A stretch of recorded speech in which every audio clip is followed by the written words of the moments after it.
willing to step up, go face-to-face, man-to-man counts. Well, that's exactly how things get settled here. On the mat. Real American Freestyle, exclusively on Fox Nation. Make your move. Look at this. You got the MLB All-Star Game in Philadelphia. You wait 250 years, then throw a party so big with the best baseball players on earth, it needs its own zip code.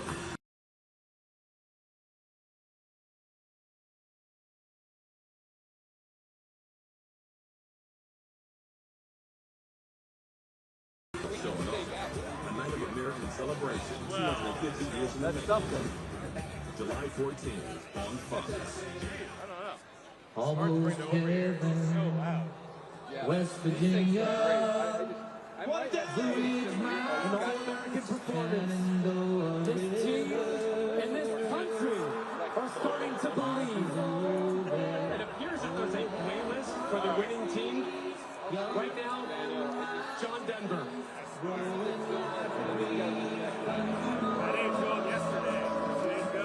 My ears are still ringing. All right, man, I'm gonna camp out here. I kind of wish I didn't do this. Because I like have to rush the crowd. I mean, you could still rush up there. I probably because they're sitting. I think when they start, they're gonna move up. They get more votes, and then I'll probably just kind of move back. I almost like on the other side just later. What's the other side? No, it's like Oh. I was like, wait, there's another one. no. They can barely fill that other pair. It's like, This might be pretty full tonight. We'll see. an hour.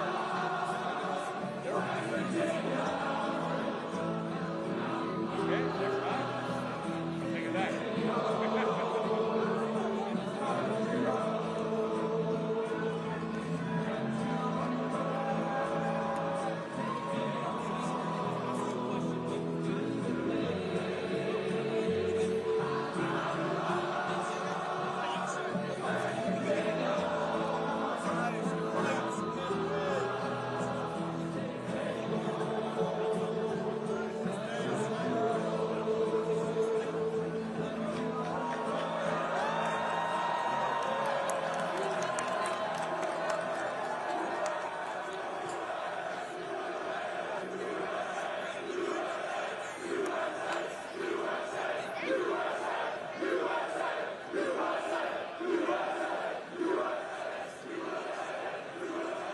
Country Roads, that song debuted 56 years ago in a little Georgetown pub in Washington, D.C. by John Denver. Originally, it was written about driving through the state of Maryland, but West Virginia created a better vibe, so they went with it.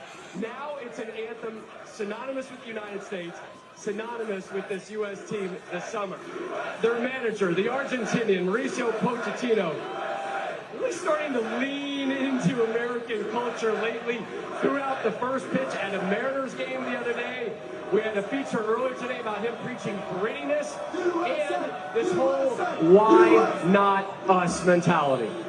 Yeah, when it comes to Mauricio Pochettino, we've heard him say, why not us? It should also be one of us in the way that he has gone about embracing the American culture, but also bringing in everything that he has and all of his culture and his past. I think he has brought in a necessary ruthlessness that I think comes from his Argentinian past, but I think he has married it with a sensibility and an understanding, and maybe most importantly, with the respect for the unique aspect of this United States soccer culture. We know it's not perfect, but I think he has fallen in love with it, and I think a lot of people have fallen in love with him. I will say this, though, to finish this up.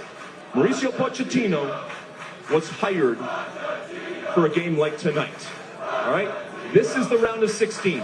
This is where traditionally the United States has faltered. And Mauricio Pochettino was brought in to make changes in order to give us the best possible chance of going on and doing things that we haven't done before. I think he has made those players believe it. I think he has made everybody here believe it. And I think what's been also pretty amazing is he hasn't had had a lot of time to do this. He's had to come into a national team environment with short windows and implement his philosophy, but I think he learned quickly that he also has to brand it as an American philosophy as well. And to see all these fans here, I mean, I was just thinking how this has united our country, which is unbelievable in a time where we do need that, and it's been unbelievable to see, but I think it's just been amazing that he's kind of adapted to that and figured that out as he's gone, and this team is just a likable team, which is amazing.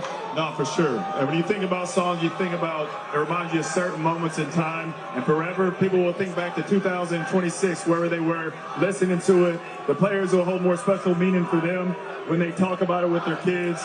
But at the same time, what I'm excited about is what you said, Pochettino. He was hired for games like this, and he's been embraced by our country. I think it makes it a little bit more difficult for him now when this tournament is over, no however far that we go, whether he stays with us or he goes on to another project. And if he wins today, I hope he stays with us. Even though it has been a short period of time, I will be the first to admit that when Mauricio Pochettino took over and started, I was struggling to find a method to the madness.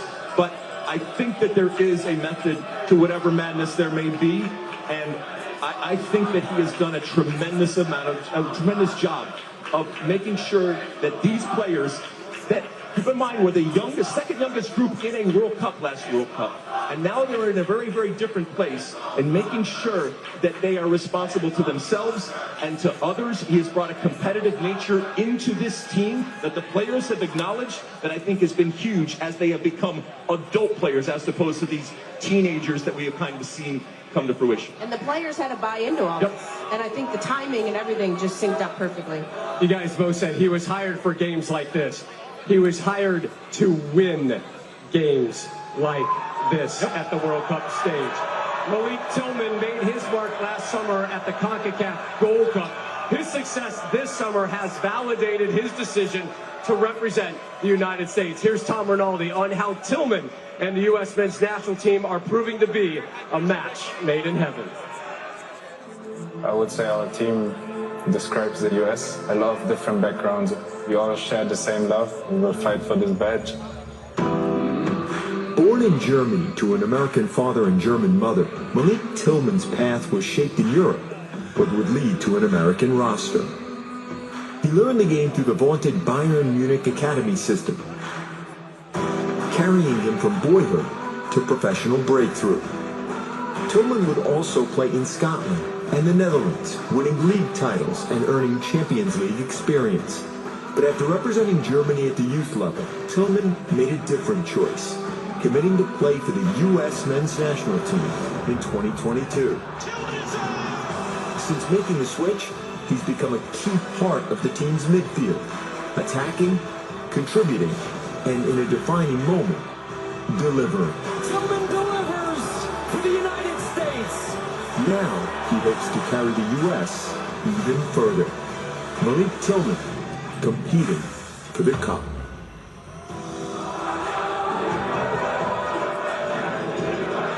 Tillman's goal in the 82nd minute last time out. That was the first U.S. free kick goal on the World Cup stage since Eric Winalda's master stroke in the '94 World Cup against Switzerland in Michigan. What a goal that was from Eric, and a great run from Tillman as well. It was a deserved goal for everything he has done for this team throughout the course of this World Cup. For sure, he's been unbelievable. He's added more to his game. You saw when he came in at the Gold Cup into this team, and then now having the best players around him, he's still stepped up and being a star. All right, America, Dr. Dempsey here. Welcome to my lab. We're going to talk about the sports science behind this free kick. He hits it with the inside of his foot. He puts his toe down, and there's two ways in which you can hit it. You're trying to hit the middle of the ball. You can either hit a knuckle, or you can hit it where it has top spin on it. And he decided to go a little bit underneath the center of the ball, and it has a little bit of top spin, which allows it to get up and over, which is a technique you need to use when you're that close to goal. Reminds me of Gareth Bale when I played at Tottenham. And for me, he just executed this perfectly. Maybe the keeper could have got to it, but hey, I'm not worried about that. He put the biscuit in the basket. It's good to see us scoring free kick goals again in major competitions. And not only the goal, just the stuff he's done off the ball is unselfish running and his work defensively. That's why he's been one of the stars for me. How many? I'm pretty impressed with that. How many goals have you scored like that? Using that technique, not many, but I scored my fair share. Everybody, go check out YouTube. What has Malik Tillman meant to this U.S. team this summer, Lex? There's an element of an unsung hero because some of the work that he does can easily go unnoticed. I love the fact that you referenced last summer where he kind of came in and everybody said, wow, this could be a possibility, while the team was still going through a transition. And when all of the other players came in, he didn't miss a beat. He came back in and not only was able to prove that he is a starter, but he is vital in terms of the work ethic that he has, in terms of the smarts that he has to get out of situations, to double down, to help, and to get into the offense. Believe me, the goal is wonderful, but even without the goal, he would already have had a wonderful World Cup. This is just kind of a cherry on top, if you will. But the work is not done. If you were watching this game, you will see him show up at places, help out, win balls, get in channels, and even at times be creative in the attacking phase. Look, and I think it's vitally important to have a player like him in your midfield. He's a complete player, like you said. The work he does on and off the field, the creativity, the calmness. But this is going to be a really difficult side to play against. And then you've got subs coming off the bench, De Bruyne coming in the midfield. So it's going to be a good test for him, but he's been fantastic all tournament long.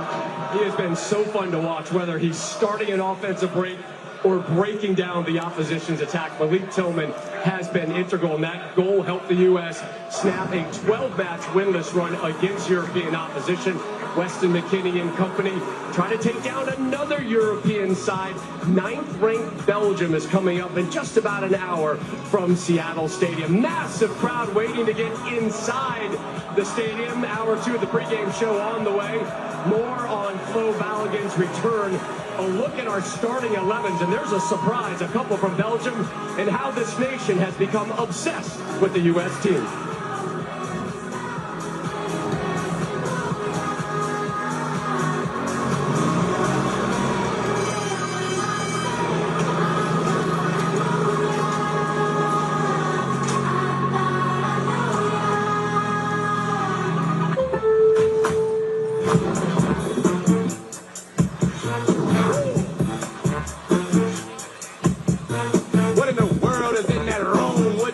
In that room.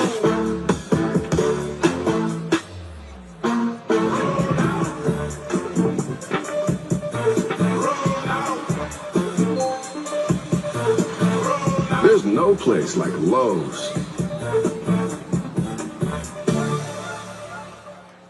Celebrate 250 years of America, all across the country.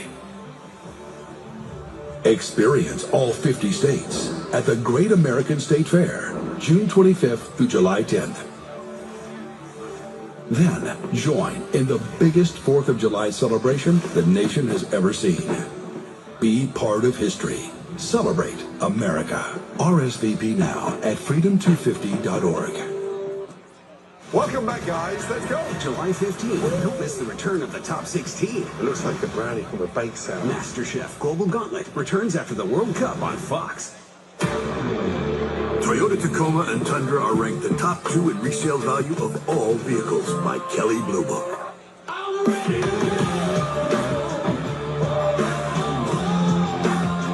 Born to roam, built to perform, and engineered to outlast the others. Feel the power in a Tacoma or Tundra with special low APR financing. Toyota, let's go places. Oi.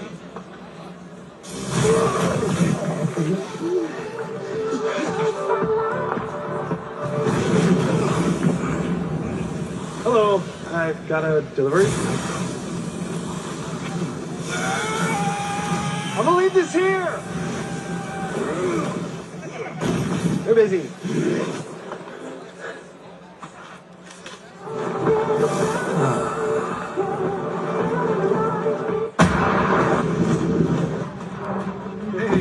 daughter got camper of the week. Wow, that's a big deal. We got a big deal too. Right, Mom? Okay. See that brand new Hyundai Santa Fe over there? We only paid. Listen, car. Nice. Enjoy your new car. Feels so right, it almost feels wrong. The Hyundai Getaway Sales Event. Get 0% APR plus 0 payments for 90 days or 1.9% APR for 72 months on select models. Visit your local Hyundai dealer today.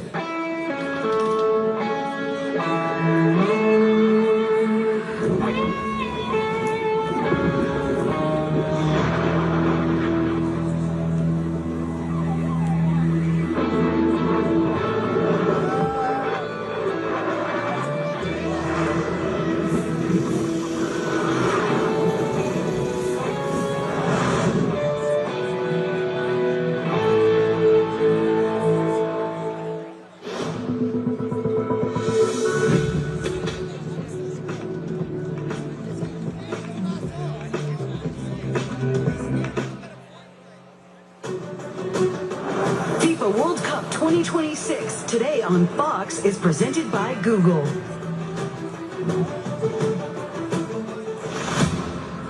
The U.S. is down to 10 men. Bosnia and Herzegovina feeling momentum. You can cut the tension of the atmosphere. Destiny turn now. He was being held back. He felt his shirt was told that it was. The referee's going to get a free kick just outside the mark for the U.S.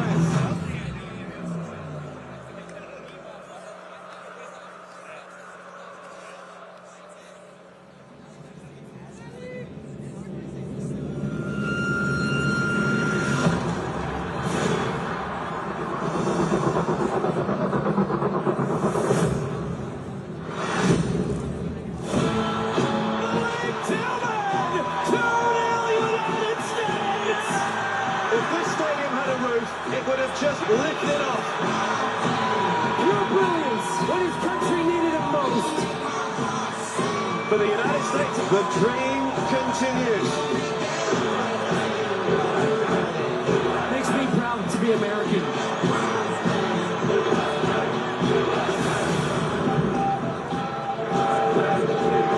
It has been a wild ride and no better place to light this American rocket ship than right here in Seattle, Washington. A sun-kissed scene today in the Pacific Northwest. U.S. fans out in full force, hoping the red, white, and blue can book a quarterfinal showdown with Spain in L.A. But first, it's another European test.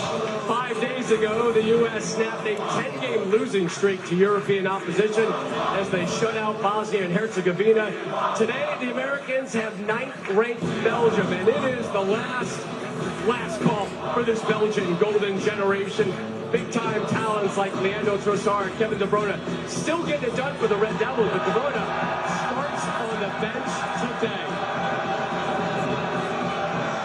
We welcome you to day 26, game 94, and welcome to home field advantage, Seattle style.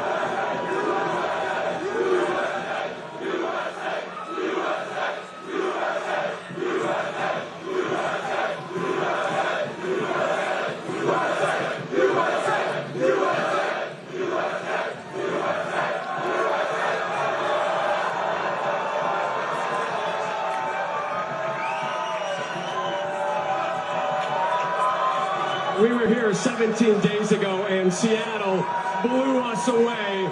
They are topping that today. Anybody out there hungry? You know what I'm hungry for? I'm hungry for some waffles out here. Yeah! Who wants some waffles? We're doing Belgian waffles.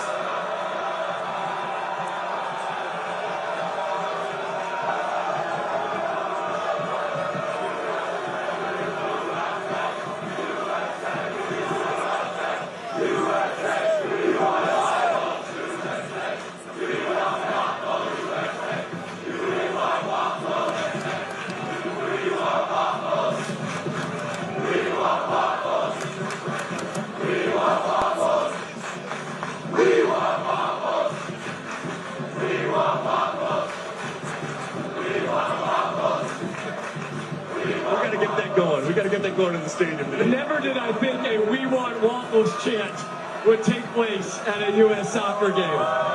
Thank you, Seattle.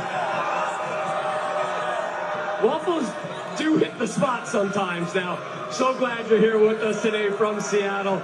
Rob Stone, U.S. Soccer royalty, Carly Lloyd, Clint Dempsey, Alexi Lawless here with you. 26.4 million people watched the U.S. beat Bosnia-Herzegovina on Fox just 5 days ago. The most watched soccer telecast in English language U.S. history. Remarkable numbers. This team and this nation, Lex, have connected like never before. Yeah, it's been wonderful to see. America wants to celebrate America, and I think America is looking for ways to celebrate America. And I think they have found it through this team and through this World Cup. And, you know, again, as an older guy, yes, it makes me feel incredibly happy and proud with what I see. But I also think that it's the way in which this team, and I can even call them a team, have supported the team on the field. And they are as important, believe me. This isn't just me saying that because they're here. They are important because of a number of reasons, not the least of which is this is an American culture. This is an American community. This is an America that isn't going to settle.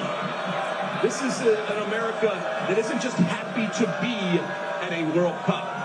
This is an American soccer culture, my friend, that is greedy, that wants more. And the reason why they can justify that greed and that type of notion is because of the quality on the field. These players came to this World Cup, they won hearts and minds, and it has just grown. And more people are coming into the tent, whether they've been following soccer all their lives or whether they've just picked it up. And my friend, it is a fun tent. It is a tent that likes to party, and we are going to hopefully continue this party for a long time to come. Can I talk now? Yes, you may. Oh, I didn't know Buxton get a chance. Oh, thank you. I mean, if this team wants to be one of the best U.S. men's teams of all time, they need to win games like today.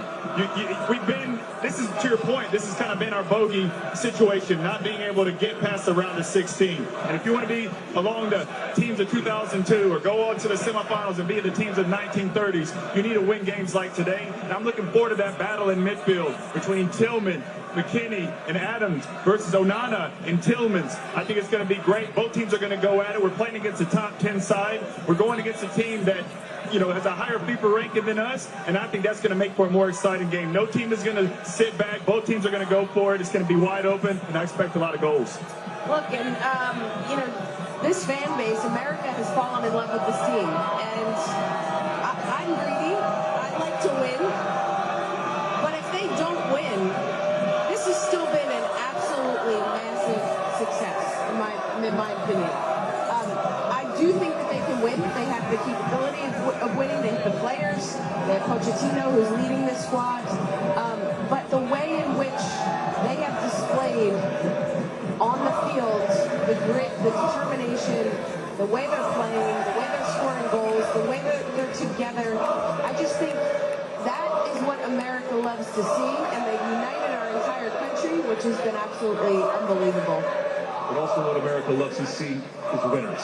And this team so far have been winners.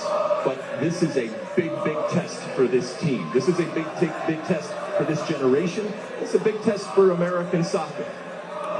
Is the U.S. the favorite today versus number 9 Belgium? Nope. I think they're back in the underdog role. But make no mistake, this is not the Belgium team that we saw in 2014. This is a beatable team. I'm not saying this U.S. team can't screw this up. They absolutely can. But again, the quality and the attitude that we have seen through this tournament, they have to be licking their chops with what is on offering right here for them in Seattle and across the country, the people that are behind them. But ultimately, the whistle's going to blow, and they got to do the job. Brian Adams sang about the summer of '69. We're all going to remember the summer of 2026. Seattle, we're about to head inside. I just want to thank you. I want to thank you for everything you did 17 days ago. I want to thank you for everything you're doing today. I want to thank you for getting the U.S. to the round of 16. Let's take this party inside and get a win. And let's go to the quarterfinals.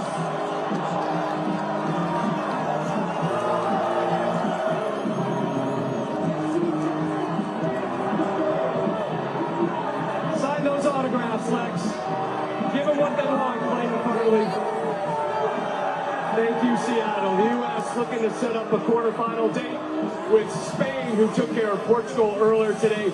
2 confirmed matchups already for the quarterfinal round. France, Morocco, Boston. That one on Thursday. Norway, England square off in Miami on Saturday. 2 co-hosts, Mexico and the Canadians, they have crashed out. Can the U.S. avoid the same fate today?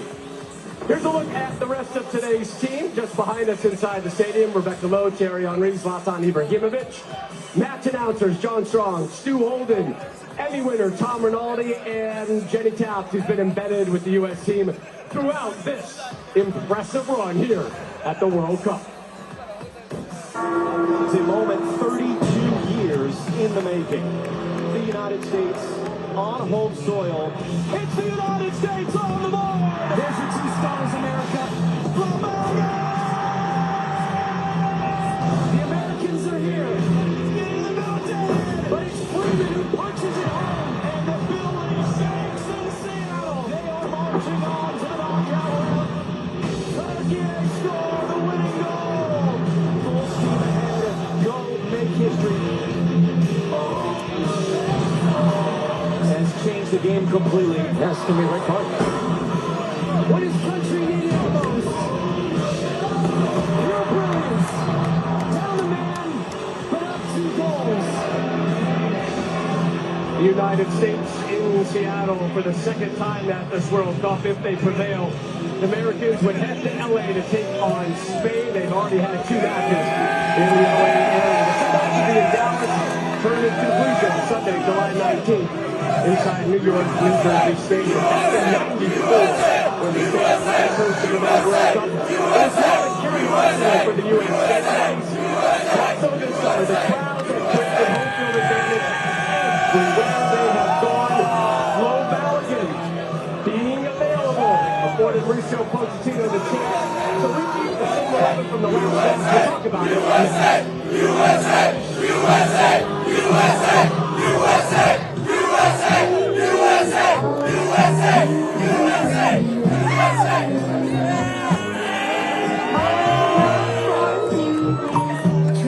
The Bank of America customized cash rewards Visa card for life's rewarding moments.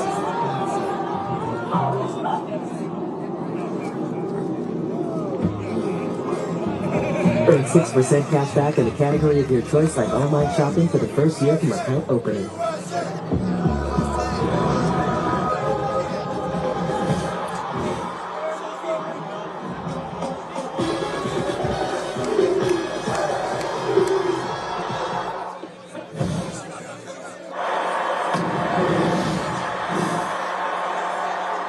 This summer, the Cup is bigger than ever, and DraftKings has you covered wherever you live.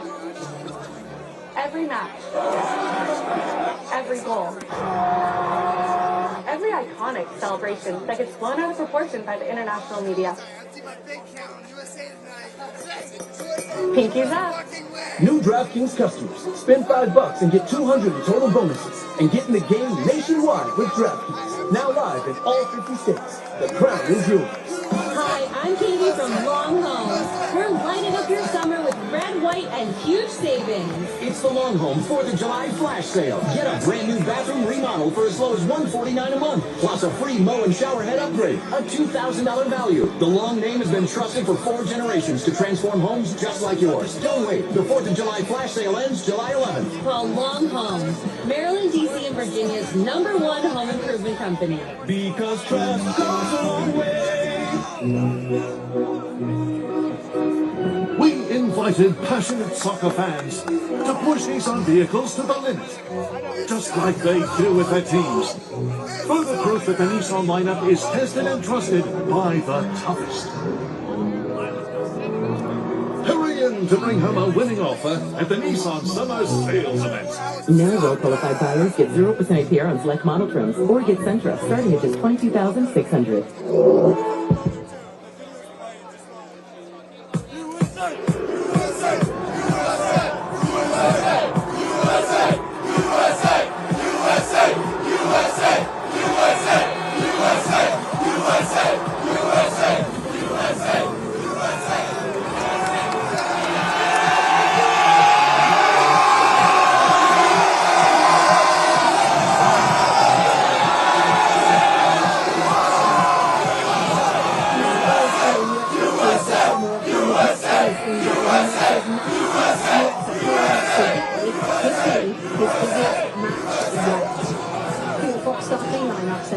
sponsored by American Express, in front of Matt Freese. A back line that includes Stalwarts, Crystal Palace centre-half, Chris Richards from Marshall. That's the next game to Matt Freese, and now we animate our visitors. Has done well so far this tournament. What Tillman's the goal set pieces we know all about. Christian Pulisic will make his third start of the tournament, and Folarin Balogun leads the attack a day after finding out that FIFA suspended his red card from the round of 32 and that he was free to play today. Here was his manager Mauricio Pochettino in our Jimmy Tap just moments ago. Mauricio, with the Balo news and the last 24 hours, how have you kept this team focused and not distracted by the outside noise? Well, outside is outside. I think we were focused in do our job, is to prepare the game in the best condition. Of course, to have all the players available always is a good news. Of course, to be or to have the possibility to have Balo again with us and being available is important for the team. What does Balo specifically mean to this team, bring to this team? Well, I think he scored 3 goals, and I think he's doing a fantastic job. Well, that's why it's good news for us, and I think it's important for the team. I hope that today he can show his quality. Let's talk their opponent, shall we? In goal for Belgium, and the man many see as the best in the world in his possession. He's got a 20 World Cup appearances today, tied in with Folarin, or second among goalkeepers, behind only Manuel Neuer. So let's have a look at the starting lineup for Belgium. Guardiola sits behind Brandon, Mekere, and Nathan Boy. Yuri Tillemans scored the latest goal in World Cup history last time out against Senegal. Leandro Trossard has found the back of the net twice at this World Cup. And Dominic Bacchio scored twice against the US in a 5-2 friendly victory in March. He surprisingly didn't start today. Kevin De Bruyne, Jeremy Doku, and Romelu Lukaku all available on the bench. Let's show you the United States players coming up to warm up.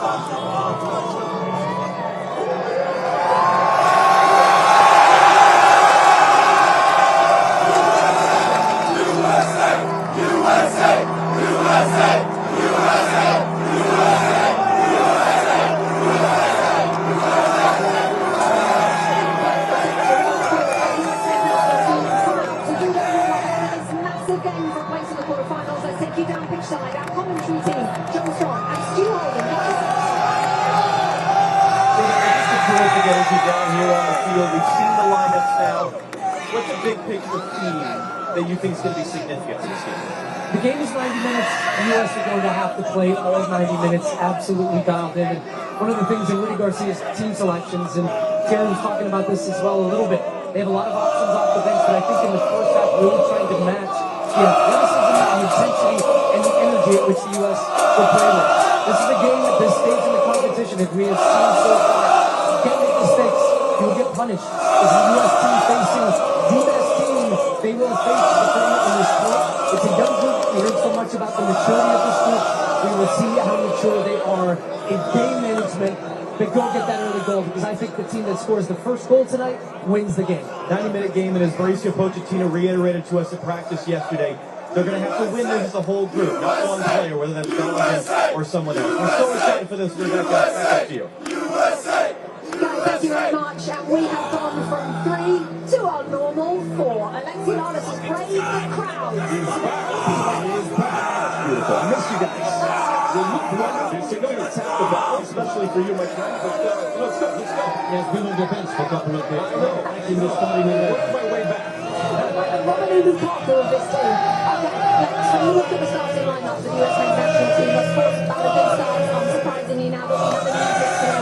How is you in this squad? This is about as strong as you can play for at this stage of the tournament, isn't it? Breaks itself when it comes to this 11, and rightfully so, because to your point, this is the 11 that has played the best. We also have Christian Pulisic, who has had a little bit more rest and a little bit more time. We still haven't seen, as we talked earlier in the show, a Christian Pulisic definitive type of game.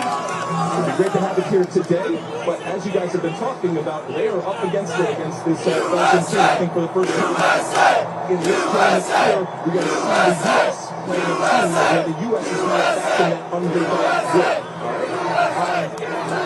They're comfortable in that. It doesn't mean that they're going to eat the room by any stretch of the imagination, but they're going to have to be patient through this game. But this is the 11th. This is the 11th for the U.S. There's plenty of talent on the bench to come off, and we'll see how the game starts and how it goes against this Belgian team that's going to ask questions of this U.S. maybe in ways that we haven't seen yet in this tournament. Well, certainly in ways later in the game as well, when they have all that strength to come off the bench, and the likes of Jeremy Doku especially. Showdown, picking out a player that you know really well in the heart of that midfield, but also he's everywhere, all World Cup long, Weston McKennie. Weston McKennie is probably the player that Pochettino trusts most. He has been starting every game. He's a box-box player. He's a guy that runs a lot without the ball, gives support to the strikers. He's back to the defense when he needs to defend. And he's a player that doesn't get a lot of credit, but the players knows and the coach knows what he means to the team. And this is what he has been doing all the tournament. And he can score goals also. That's the important quality for a not holding, but a box-box midfielder. So he's an important piece for Pochettino. Another important piece is the man they didn't think was going to be able to play today until yesterday when they found out Folarin Balogun could play. So talk us through, and we're going to have a look at some examples as well, Thierry, that you've picked out of what Folarin Balogun brings. Like they said, don't hate the player, hate the game. He's on the field, he's going to play. So no, what he does is he runs all the time in beyond, and I love that. Any strikers out there, if you're looking at this, please do it. And Zlatan, we've been in that situation. We're going to highlight Balogun here, as you're going to see. Boom. Making that first run. He would have been available. He's running. He's like, hey, play me. Usually what do? Usually striker, we complain. Yeah. We say we don't move again. Now, he's moving again. Watch. He's always alert. He doesn't get it again. Doesn't matter. Watch. He never, ever stops.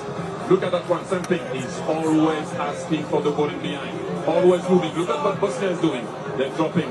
Although they're getting the ball back. Same thing. Look at that. Look. As soon as they get the ball, they look for him, and he runs in behind. He's always on the shoulder of the last defender. Sorry, and he runs in behind straight away. Even though the ball didn't come, he runs, and they know that. The midfielders know that. They don't wait to give him the ball. They give him the ball all the time. Once again, if you are the center forward out there, always running. One thing that he does. Look at the intensity he puts in that front. Look at that. He goes and puts pressure. Yes. With his team. They all do it. He's alert. He goes, trying to put pressure on the goalkeeper. Ball's going to go. He comes back to make sure that he's not offside. But watch what he does. As soon as they get the ball back, he runs in behind. Not a lot of grass, but still gets the ball, finishes, and he celebrates like LeBron James. And he's in it. The USA can believe with that guy on the field. He is having himself a tournament this summer in more ways than one. Memorable for sure for Folarin Balogun. Well, James Winston has gotten to know different supporter groups throughout this World Cup, and today he made his way to Seattle to spend some time with the American Outlaws. Let's see how that one went with James on Fox, sponsored by Coca-Cola. The troops are ready. The horses are prepared for the battle, but victory is coming from the Lord. Our USA men's national team is ready to go for battle with Belgium for this knockout stage, round of 16 match. A historical day is coming to play. We ready? We heat up our souls right now to heat us up some Belgium hot chocolate. I hope you're ready. I hope you tune in. It's going to be a masterpiece. A W safe piece. Let's go USA. Let's go USA.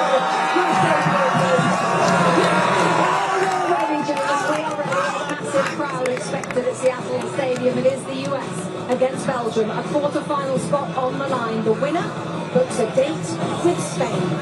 This US team set out on a mission this summer to captivate the nation. And coming up, we examine why Mauricio Pochettino's men are succeeding beyond anyone's imagination. Back in a moment. FIFA World Cup 2026, today on Fox, is presented by Google.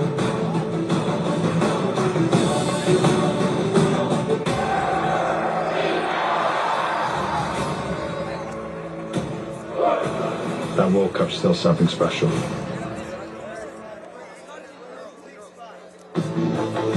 When you buy an all-new Toyota RAV4, you're not just getting a great deal on a reliable vehicle today. You're getting the comfort, tech, and style you deserve in efficient plug-in hybrid and hybrid options, both with a total range around 600 miles. And as a KBB Best Buy for 2026, it's recognized as one of the smartest values on the road today. That's Toyota affordability. Buy smart, drive for less, and trade for more. Toyota, let's go places. Termites, they never wait for an invite. They just enter your home, then chew and bite. By the time you notice, your house is their meal. Better let Guardian Termite and Pest Control take the wheel. To find out what these uninvited pests really reveal, our trusted technicians detect termite infestations fast and use advanced treatments that last. Get 10% off a full termite treatment today and keep those critters away. If something is bugging you, call Guardian Termite and Pest Control today. Visit guardian-pestcontrol.com.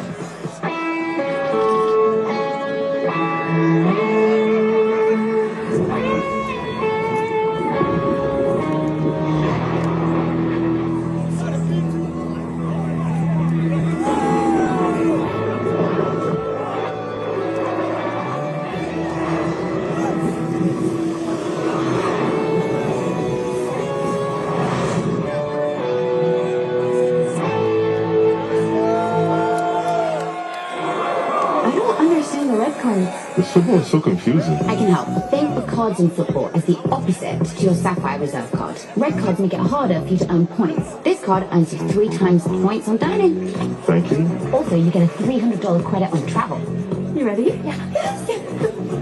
And 2 yellow cards means that you're out, but that card gets you and 2 gets in. Yeah. Experience the card that's remarkably rewarding. Chase Sapphire Reserve. Howdy, Roadrunner. You're very fast. Well, I drink Red Bull. But you do realize... Yes, Red Bull gives you wings, but, I'm scared of heights. Oops. Red Bull gives you wings. Red Bull Zero. 0 sugar, low calories. Tried it yet? Jiffy, this Friday we're in Frederick, Maryland. Say it louder. I love Dixon! Quietly carrying Maryland. This country has been waiting for this match, and here we go. Balogun scores! Full Balogun! He'll do the LeBron celebration! You're brilliant when his country needed it most. An all-American performance that makes me proud to be American. So the US looking for their 4th win in this summer's World Cup and their 2nd here in Seattle. Mauricio Pochettino's side aiming for a quarter-final place tonight at the expense of Belgium. Now with America celebrating its 250th birthday this summer, this US team are playing their part in bringing joy across the country. For more on that, we send you down to Tom Rinaldi. What an atmosphere here, Rebecca. As we consider the experience of this World Cup and all it's brought to us this summer, it gives us a chance not to focus on the borders or the beliefs that sometimes divide us, but an event with the power to do the exact opposite, unite us. And that's what's been happening through this tournament, this team, this run. As Matthew McConaughey helps us explain, this rectangle is planted with a special gift to connect us.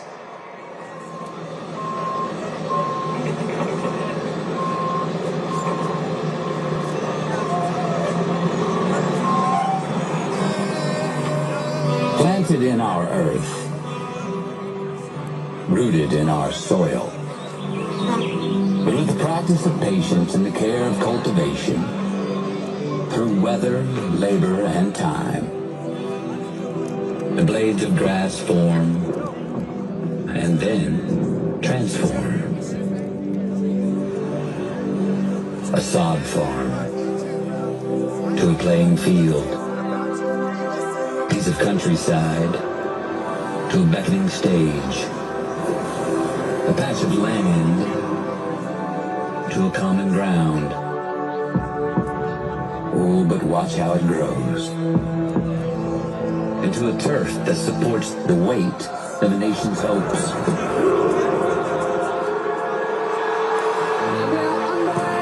atmosphere has been electric. Into a place that transcends language. The wide world is watching. Into an event where cultures bond through competition and rise in celebration. Stadium has gone wild. Compelled by a simple ball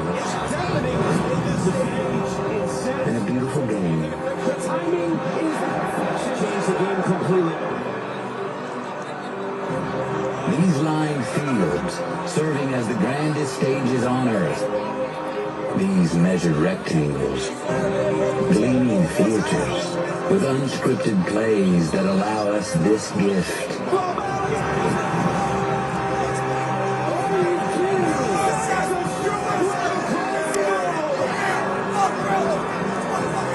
An emerald canvas where every chant has a place in our human chorus. Daring, dream, and wish. Why not us? For a common goal, a common good, upon our common ground. And take a look right now as we head into Seattle Stadium, and you can feel this atmosphere as we come up and over the famous triangle.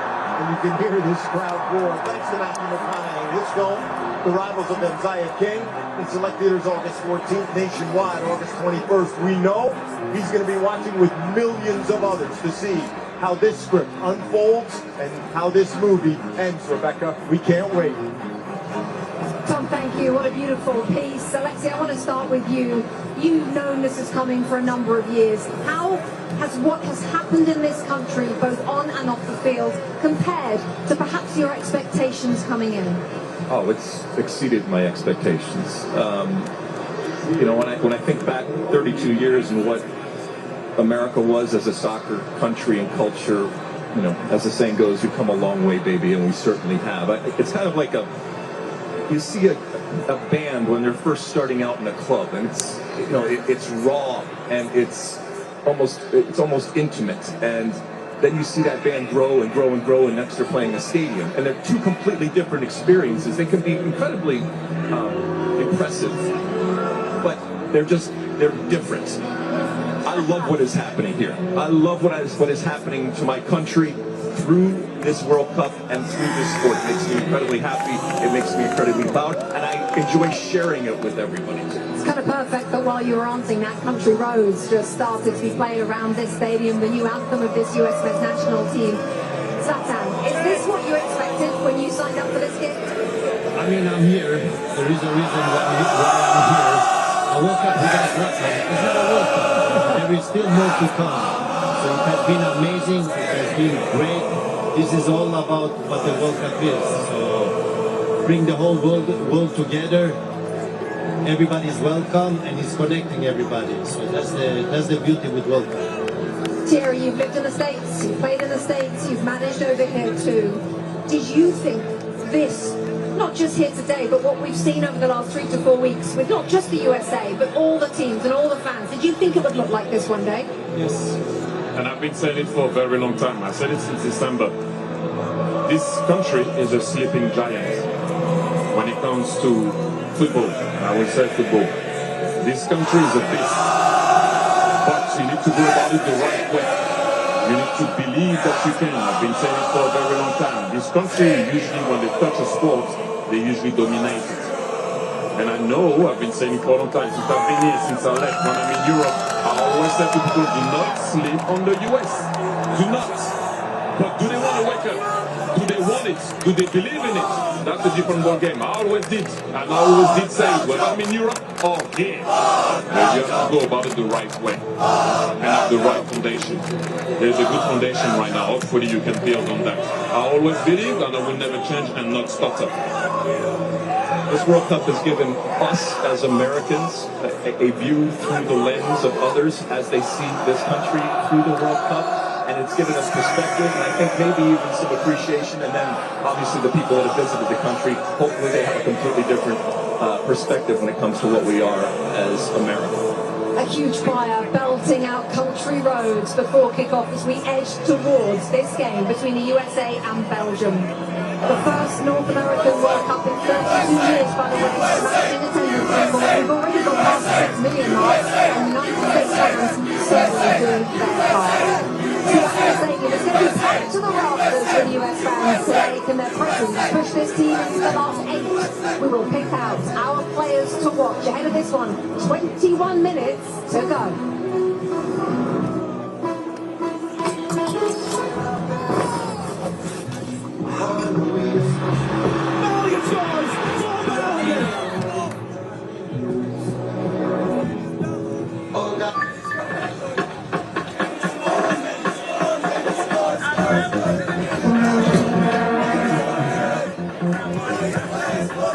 Not bad. You guys see this?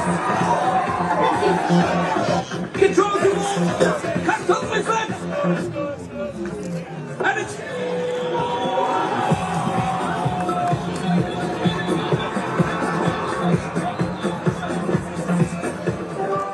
DoorDash.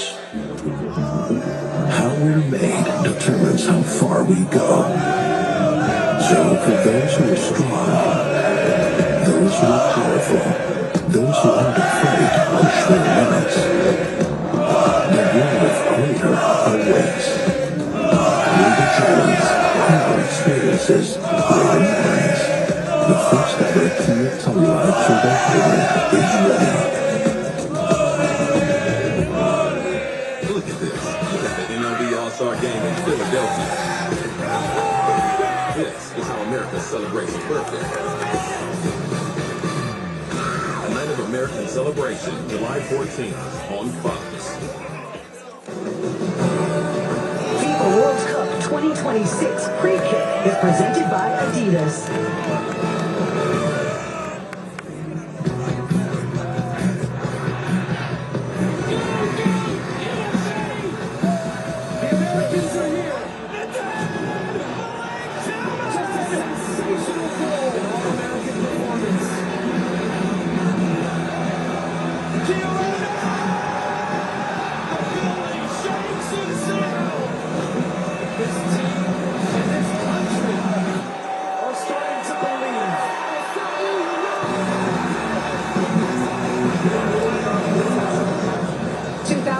Is still the only World Cup that the US has played a quarterfinal match. A win today and they're back in the Elite 8. Let's check in once again with Jenny Taft.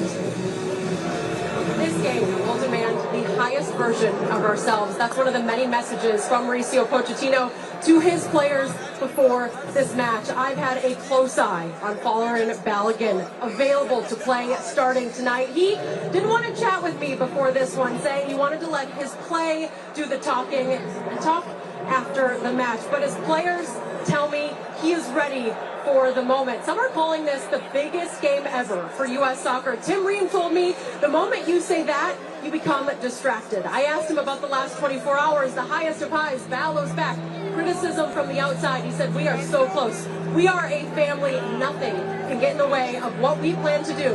Continue to make history. Jenny, thank you. When they announced the starting lineups here inside Seattle Stadium, the loudest pop was reserved for Flo Balogun. The U.S. trying to get to just their second ever quarterfinal appearance on a World Cup stage, first since 2002. Rob Stone, Carly Lloyd, and Clint Dempsey back here with you. We want to hit a couple players that our eyes are really focused on today. We begin with Malik Tillman, who had his Kurt Schilling bloody sock moment last time out a couple days ago in the Bay Area.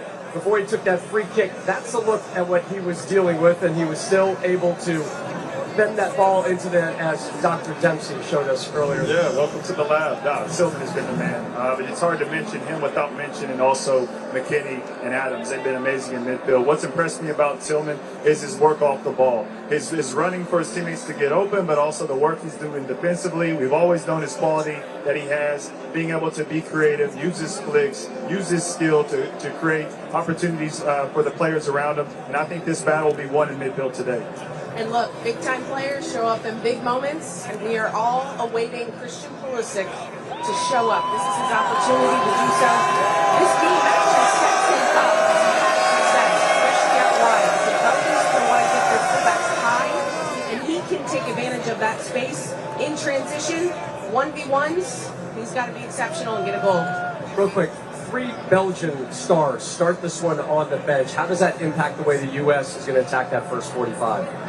Look, you know, I don't know what the game plan is, but I think they're going to come out flying. I think no matter who they have starting and coming off the bench with a De Bruyne, Lukaku, Doku, it's going to be really hard to defend that. To your point, we got to start the game quick. The longer this game goes on, the more pressure's on the U.S., especially getting to the second half. I think the game opens up even more, and then you have Kevin De Bruyne, and then you also have Doku coming on, like you said, that can change this game. So the longer the game goes on, how do we deal with that pressure? Hopefully we can get an early goal like we've done most of the games so far this tournament. And hey, it's going to be exciting stuff. Let's get our popcorn. The Red Devils know they've got the cavalry waiting on the bench if they're needed. For more, we take you upstairs, Rebecca and the guys.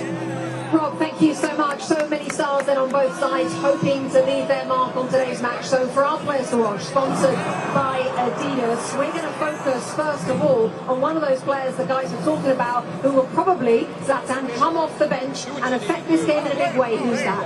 Romelu Lukaku. He's not in his best condition, but every time he has entered the pitch, he has done damage to the opponent. He's probably the most powerful player in this tournament. Not the most skillful, not the most technical, but the guy knows one thing, and that's scoring goals. He always did it in his career, and he's continuing to doing that. So when he comes in, I want to see those defenders handle him, because he's going to move them with ease, that I can tell you. Normally on the left-hand side, Jeremy Doku will play for Belgium, not playing today. In his place, a player though who you think could be just as dangerous, Thierry. I think I will reverse that. Luke Bakio is going to be on the right, Trossard is going to be on the left. But do not sleep on Luke Bakio, do not sleep on Charles de Ketelaere, because the big guns are on the bench. This guy in 1v1 can be lethal, come back on his left foot and score. He has that in his locker, and he's been waiting for a long time to be a starter. That's his chance. Let's see what's going to happen after, but be careful, Robinson. And let's talk about a player we just saw warming up who looked like he had some sort of strapping for Balogun on his left leg. Yeah, we don't quite know what that is all about yet, but we will not figure that out. But we know that he is eligible to play today, and he is starting today. And so much has been said about him over the last couple of days, and certainly 24 hours ago, didn't think he was going to be playing this game, and then he got this card. And by the way, the U.S. Soccer, way to stick up and advocate for the player in this moment. And it may make all the difference, because this guy has had a wonderful tournament up there on top. The U.S. is better with Balogun on the field, and I'm delighted to see that he's going to be on the field. And just real quick from a US perspective, when that team sheet dropped and you saw Doku on the bench, you saw De Bruyne on the bench, you must have been pretty happy. I don't know. I don't care what the 11 is. By the way, all you guys do is talk about Lukaku, all right? He's so big, he's so strong. You don't think that our guys can handle a big, strong guy? Trust me, we will move you away. Come on. It is going to change the game if and when they come on the field.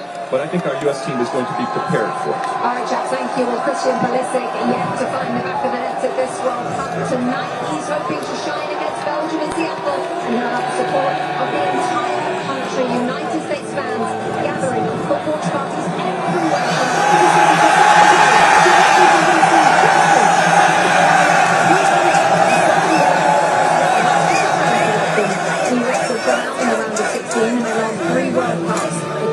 To break that pattern today. In just a few moments, the teams will be out, and we will bring you the national anthems.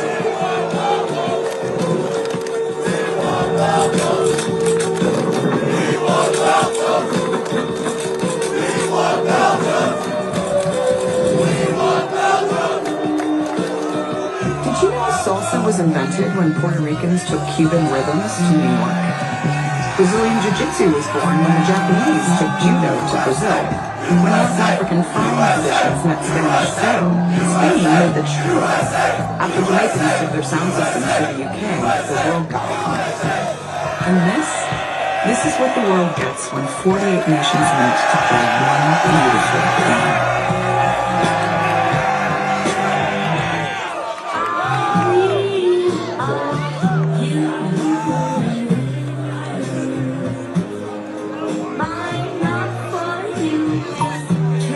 The Bank of America customized cash rewards Visa card for life's rewarding moments.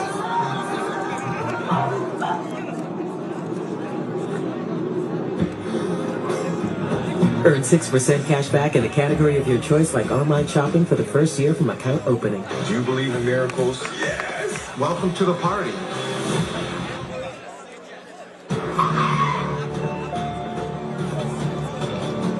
Hi. You okay? Yeah, just changing up my look. See that? I got a little low. See that brand new Hyundai Tucson? I only paid. Huh. Well, you look stunning. Enjoy your car. Feels so right, it almost feels wrong. The Hyundai Getaway Sales Event. Get 0% APR plus 0 payments for 90 days or 1.9% APR for 72 months on select models. Visit your local Hyundai dealer today.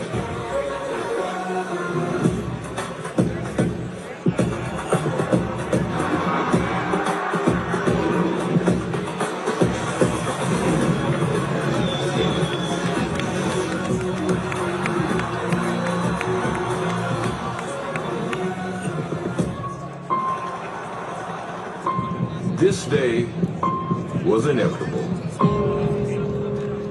You want to do something that's never been done? Go someplace you've never been? Eventually, you have to stop chasing the world's attention and start chasing the world's respect. Stand across from the baddest on the planet and not live.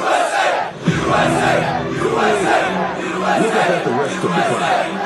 That isn't expectations. It's receipts. It's a reputation you can't buy. Names that shape the ground. Cold, hard facts. And the building shakes in Seattle. What do we have? Something you can't quantify. Something undeniable. Something they don't. Don't have history. Belgium, the USA.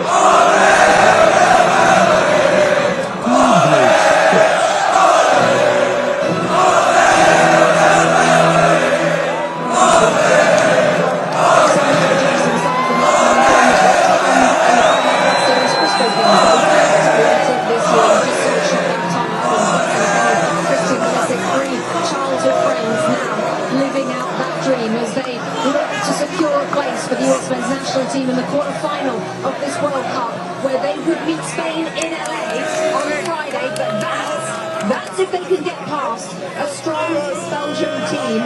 But Thierry Henry, this tournament, Belgium don't know when they're dead. They battle, they have people on the bench, we already know that, but let's go back to what I said, and I will go back. I said quarterfinals, maybe semis. We're one step away.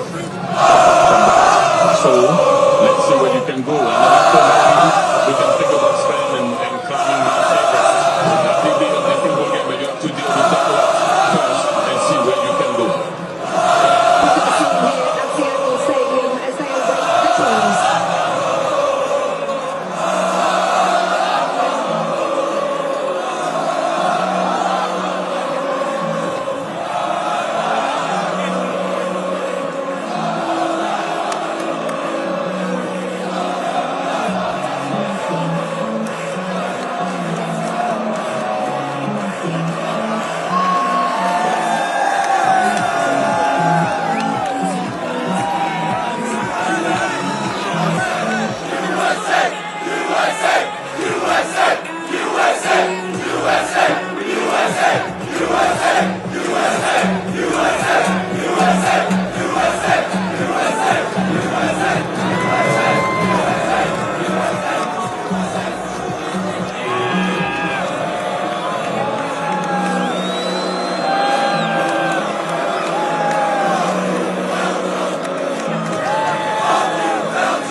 Please rise, if able, for the playing of the national anthem of Belgium.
Please remain standing, if you're able, for the playing of the national anthem of the United States of America.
So on this first one, I'll knock you talk. Yeah.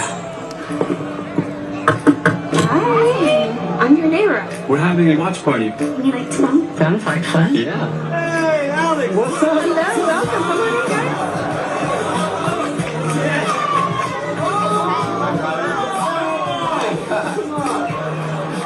Unlimited home internet that keeps everyone connected. When the connection matters, it has to be AT&T.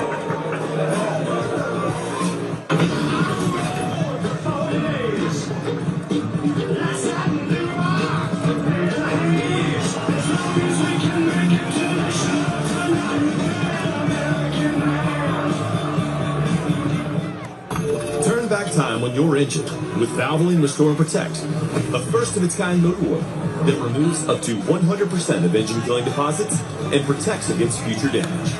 Ask for Valvoline Restore and Protect at your next oil change.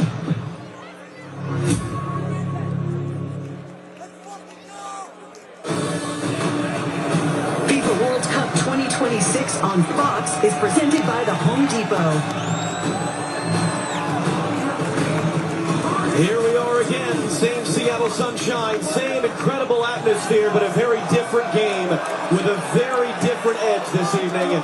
It's the round of 16. It's win or go home at the World Cup between the United States and Belgium. No changes for Mauricio Pochettino. And that means Balogun is back in the lineup. 3 goals for him in this tournament. Went off with the red card against Bosnia-Herzegovina, but he gets the start in this one against Belgium. United States in the round of 16 against Belgium. Doesn't get much bigger and better than this for these players. They've been waiting for this moment. Matt Friese in goal, only 1 goal against him so far in the tournament. This will be his biggest test. And here come the Belgians. Couple of changes for them as well, but most notably, it's who's not starting. Jeremy Doku, Manchester City winger, on the bench. Kevin De Bruyne, one of the best players in the world, on the bench. I think they've gone with a lineup that can match the physicality and the speed of the United States. Onana gets a start in the middle of the field. Luka Bacchio on that right-hand side. Look out for him. He is dangerous. I expect Trossard to be on the left. Luka Bacchio on the right, cutting into his left. And De Ketelaere gets the start up front. One other important name, Lukaku. Look out for him in the second half. This has been a wonderful 3.5 weeks. The way this team has played, and the way so many millions of you have embraced it, it's something Mauricio Pochettino has talked to us about a number of times. But this game was always going to be a little bit different. Because for all of the success the U.S. has had historically at World Cups, only once have they ever won in this round and advanced to the quarterfinal. It's a different type of opponent Rudy Garcia leads. This is one of Europe's elite. This is a team in the top 10 of FIFA's rankings. So this game was always going to be a bit different. And then yesterday happened. And that just adds a different emotional intensity. It adds a different scrutiny, both across this country of ours, but also globally as well. All the players can do, all they can control is how they perform. And how together this group is, how motivated they are to make real history. Because in the modern format of this FIFA World Cup, only once has a U.S. men's team played in a World Cup quarterfinal. And that was a quarter century ago. And all the while the European champions, Spain, watch in Dallas to find out who they will face off with in that quarterfinal Friday afternoon in Los Angeles. One of the very special days in the history of the sport in this country. Can it be capped off with a victory? And we are underway. It is the United States in the dark blue. It is Belgium in the very light blue. It's a U.S. team that had to really work for Wednesday in Santa Clara in an early shot which was blocked by Alex Freeman from Belgium. They took the lead against Bosnia and Herzegovina. They were reduced to 10 men with that video review red card. And they grinded it out the rest of the way for just a second knockout stage win in their history. And Jorginho just thought that was going to be their ball. Well, look out for the long throw here from De Kuiper. So they're going to put early pressure on that freeze. Maxime De Kuiper going to set up a long throw. Gets it in deep. Richards got his head to it. Pulisic's got to get it clear. Can't get it clear. The follow-through shot was blocked. A second follow-up. That might be the best save Matt Freeze has made all tournament. It comes 48 seconds into this game. And that's a man who knows from big saves who the World Cup winner. When you get the applause from Luis, you know it's been a great save. Just not clear at the top of the box from the U.S. The second one was a good block. And then that shot's going in. Freeze at full extension. Set pieces will be a key for both teams in this match. That was Timothy Castagna who took it. It's De Kuiper once again on the corner. Freeze coming in off a 3-save shutout, including some early action in that game against Bosnia and Herzegovina. And Mohamed of Jordan, his own referee. This is a big game for him.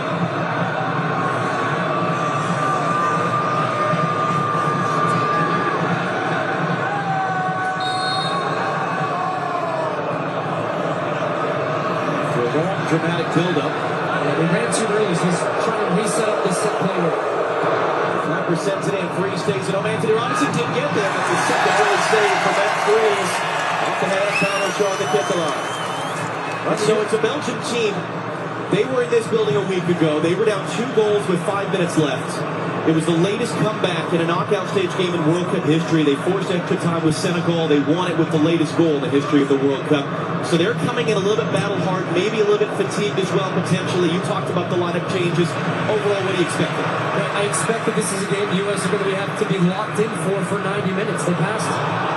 Did they get on the end of that quickly? Take and throw. He clips it up in the air. Tillman is not going to reach it out for a U.S. throw. And just a reminder, as we're trying to get our points in here, this game is going to be fast, intense, but it's exactly what you would expect from 2 high-quality teams. Belgium have experience. They have quality all over the field. They play in big games all the time. For many of these players on the field for the U.S. right now, biggest game of their lives. They've talked about the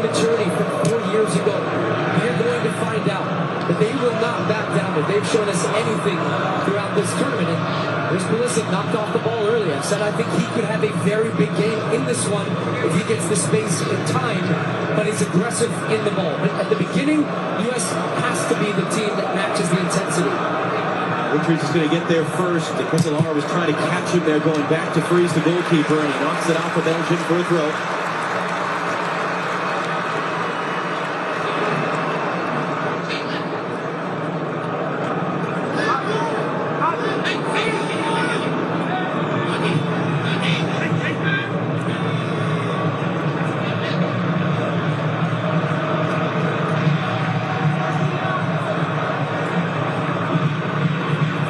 Space for Weston McKenna.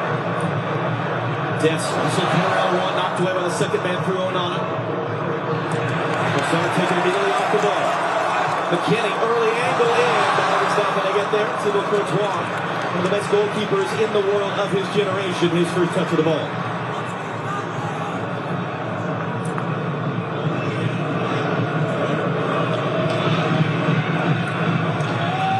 Courtois playing today his 20th game in a World Cup, most of any Belgian in history, third most of any goalkeeper. It includes the game where he and Belgium beat the United States in this round in 2014.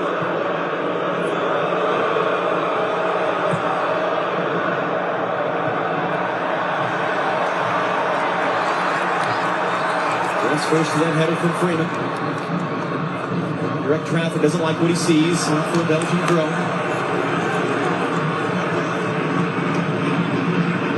Things I'm really interested in early in this game is you're going to look back at Castagne's shot. The ball is bending. It's bending even more in slow motion, but freeze. What concentration, top hand up. And it had to be a strong hand too. That's a terrific save, and you get a better look at it on that replay there. U.S. fans wanted a handball there. Tom Ronaldo said it really well before the game. The U.S. won with 10 against Bosnia, but today they played with 12. That 12th man is the crowd. And this crowd was one of the best we have experienced, and they will be important in motivating and pushing this team throughout the game. It goes by Goy, and it will run all the way through to Matt Freese. Don't underestimate the significance of that early save for Freese. This is the biggest game of his life. Former college soccer player at Harvard, plays for New York City FC and MLS.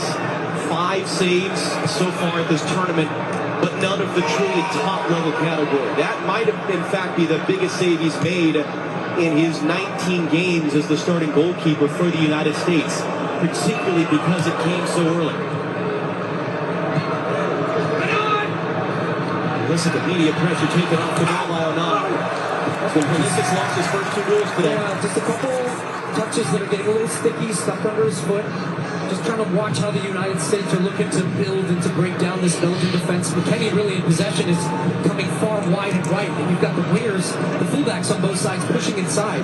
Dest is coming inside to make space. I think, again, they want to find ways to get McKinney on the ball and create, as they have done all too. The U.S.'s strength in attack has been their unpredictability by moving players around and creating matchups that they want, all centered around Folarin Balogun.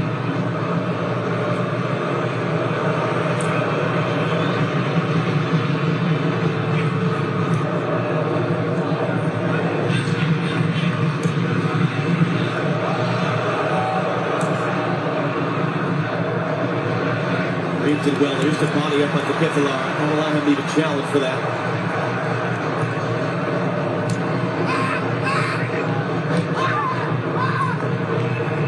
Freeman, the 21-year-old, very young player. Trying to show composure in big moments. That's another 50-50 call gone against the U.S. Luka Bacchio now, slowed up by Tyler Adams. But he gets around Adams to the second opportunity. Wide to Castagna. Cross on the deck. It's missing. That was a wonderful look for Yuri Tielemans, who scored twice in the last game, and he just mishit it. They get away with one here. Pulisic stops his run, tracking back.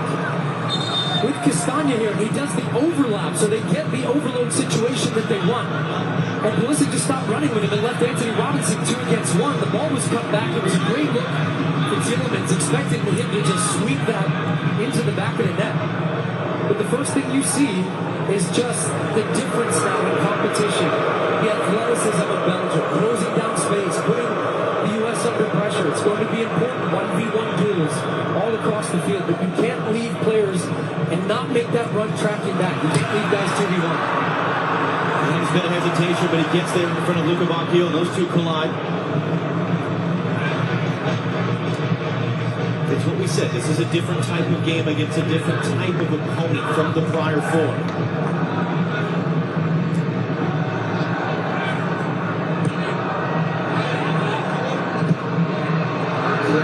Long run for Trossard, brings it down. Freeman out to meet him now. Freeman blocks the cross, prevents the corner. It's infield. The U.S. is hesitating. A bouncing ball picked up in the box, and that's the opening goal for Belgium. It was the Cancellara first to react to there on the cross. The U.S. players froze defensively, and now they are in an early hole against Belgium.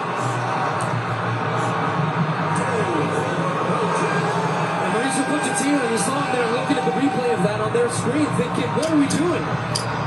It was the thing we said before kickoff. When you play against teams like this, you can't make mistakes. You get punished. Quite simply put. And as this ball pops up in the air, it's a great block by Freeman initially, but then it's Des McKenny. Everybody's looking at it thinking someone else is going to play the ball. As you see, as this ball gets switched to the far side, Freeman does really well blocking this first cross from Trossard. But now look, you've got 3 U.S. bodies as it pops up here. You've got a couple guys thinking, is it me, is it you? And they just sneak inside, and he is onside to Kickalock, playing on the shoulder of the last defender, Tim Ream. It's a great ball across goal. And Belgium take the early lead, punishing the United States for making a mistake in their box. How do you respond? First time the U.S. have gone behind with the first goal. They have scored the first goal in every game to this point. And this is where the home crowd in Seattle is going to be so important. Charles de Ketelaere, his first World Cup goal. He was a prodigy for Belgium as a 21-year-old, made a huge move to AC Milan. Struggled to make that pan out, but he's starting ahead of Romelu Lukaku, their all-time leading scorer. That's a huge moment for him individually as the pass is behind Destiny slips. And this is a key 5 moments right here for the U.S. to show some composure and work their way back into this game as the Cancellara is tripped up.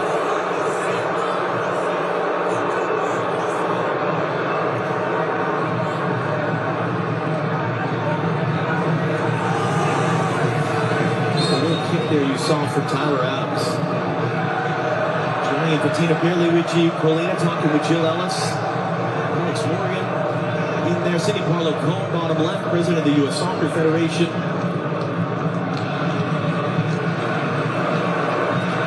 Look at that discrepancy. 6 shots to none in the opening 11 minutes.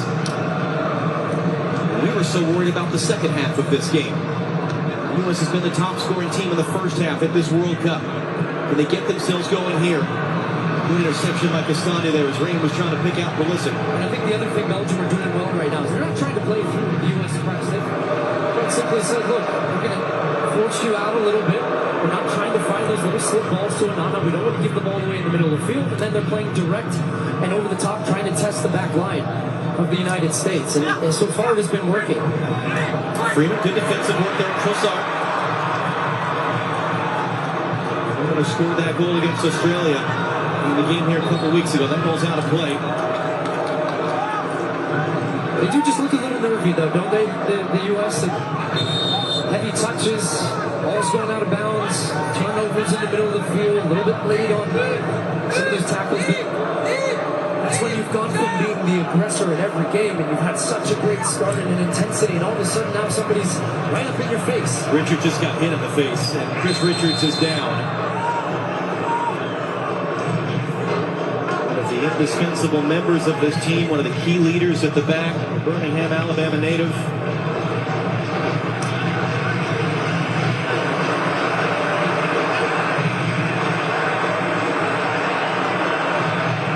And the U.S. team has been in camp since the last week in May, and they have talked about being battle-tested, the strength of the games that they've played this year, including a bad loss against Belgium in March, the games against Senegal and Germany right before the World Cup.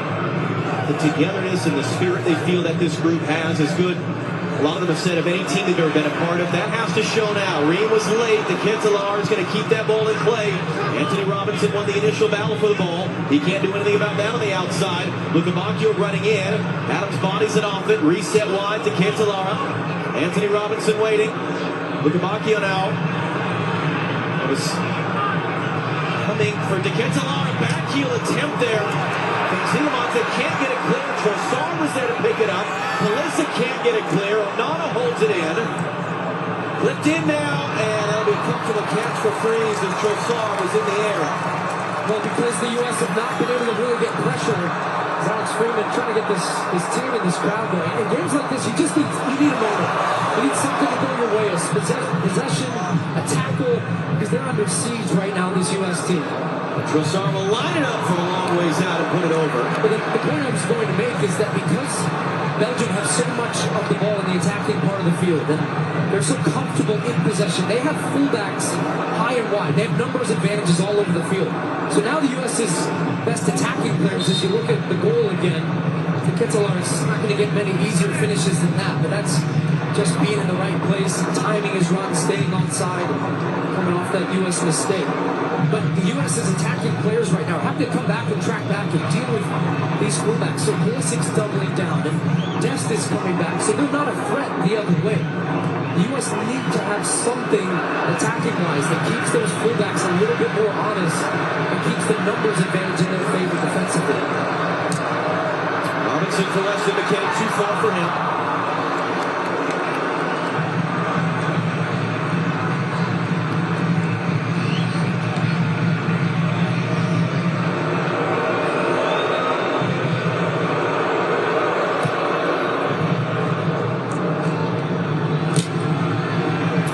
By Balogun there, got a piece of that ball. Anthony Robinson got a pocket bit, won it back, couldn't play inside for Adams.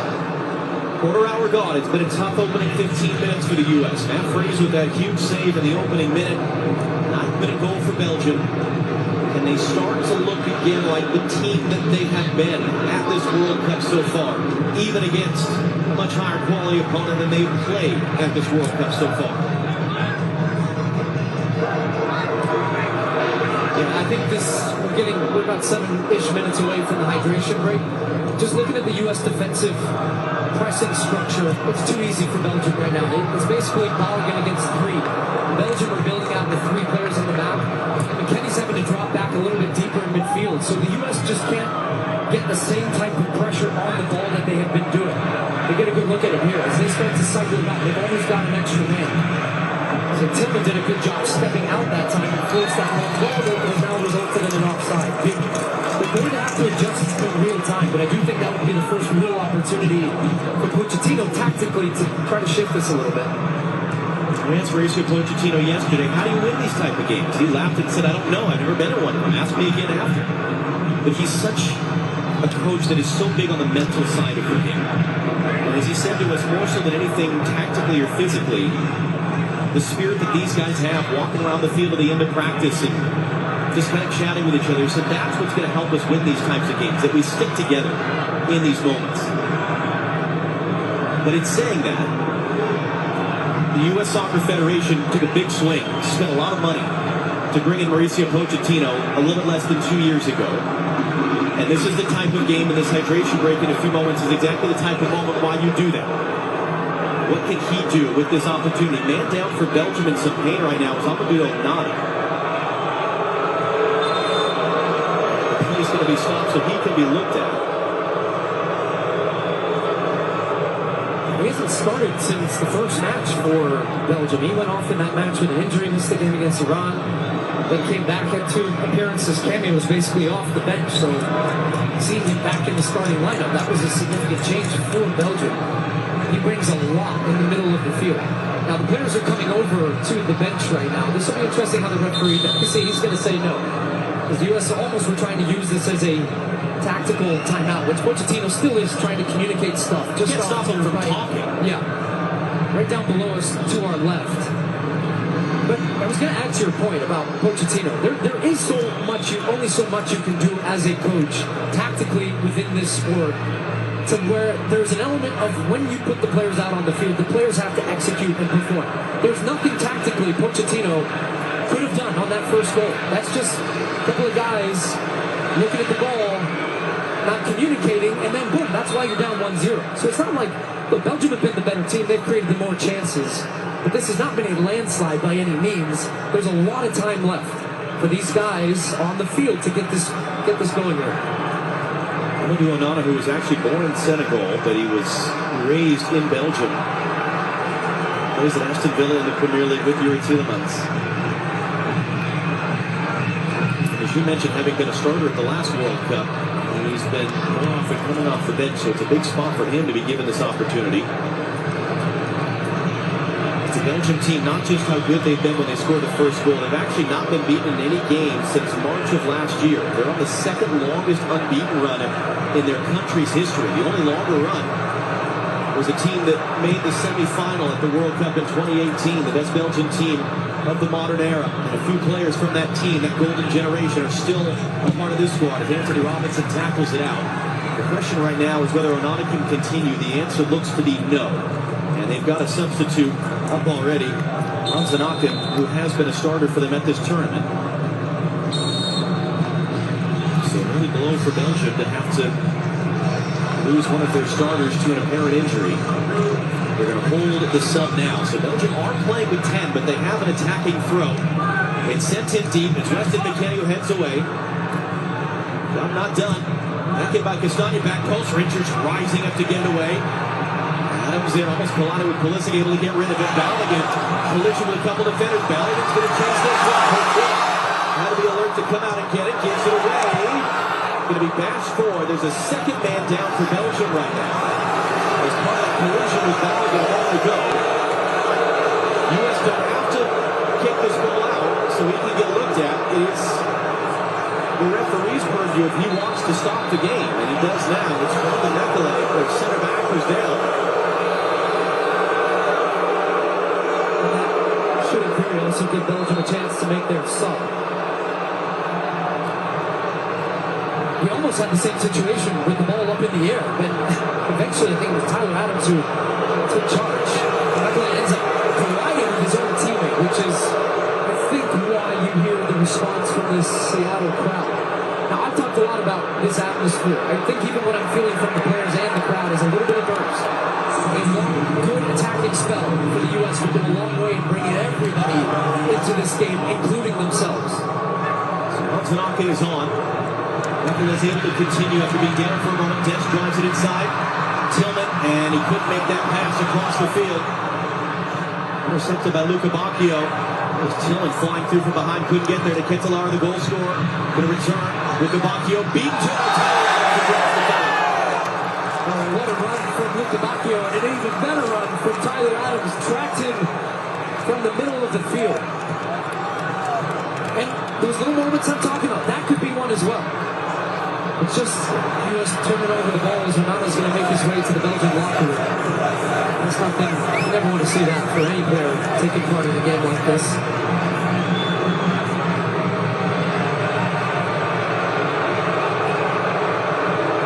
Comes a long ball again, long and direct, bypassing that U.S. press. They know that is his strength. And they've been winning some of these second balls, but look how much... Freeze backed off. Richards almost gave it away. He needs some help. As the Ketelar wrestled Ream off the initial ball in the air.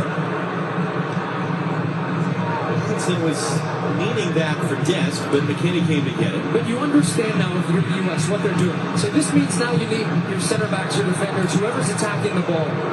Get a good starting position, win that header. You have to be aggressive. If you hesitate, you're going to get pinned. You're going to get that ball like that one, or it pops up. Chris Richards is now nervous going back to his own goal. You know what the opponent is doing. So it becomes a game about first and second balls. Should Pulisic. They get him going. Here's Alex Freeman. Now for Serginho Dest.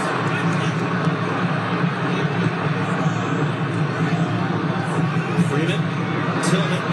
Kind of back heel. It was blocked though. Tillman's there. Got a foot in the way, but it's given right back to the U.S. Next stoppage of play will be the first half hydration break.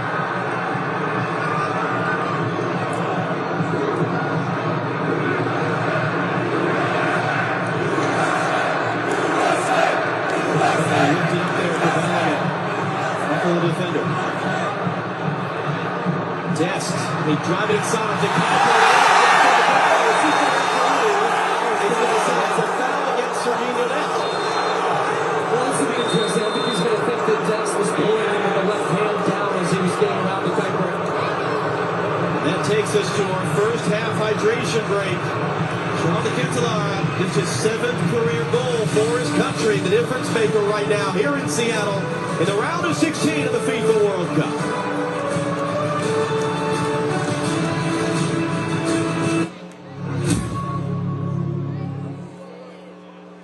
Trying to predict the future is a hazardous occupation. The only thing we can be sure of is that it will be absolutely fantastic. I'm thinking of the incredible breakthrough, the communication satellite. These things will make possible a world in which we can be in instant contact with each other, wherever we may be. When that time comes, the whole world will have shrunk to a point.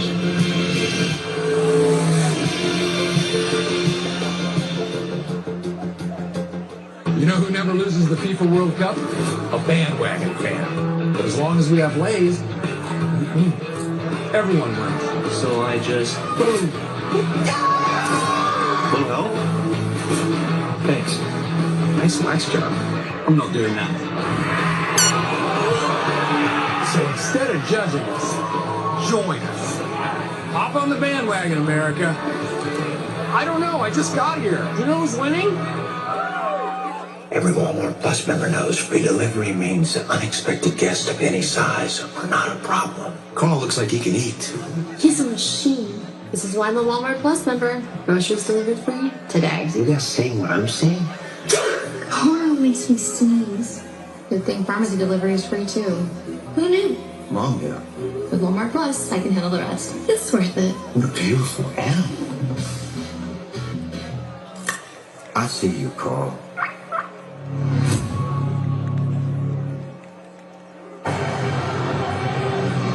Back in Seattle, warm in the sunshine, very comfortable in the shade. The U.S. bench just got pelted with one of the water sprinklers as they were going through this very important huddle during the hydration break.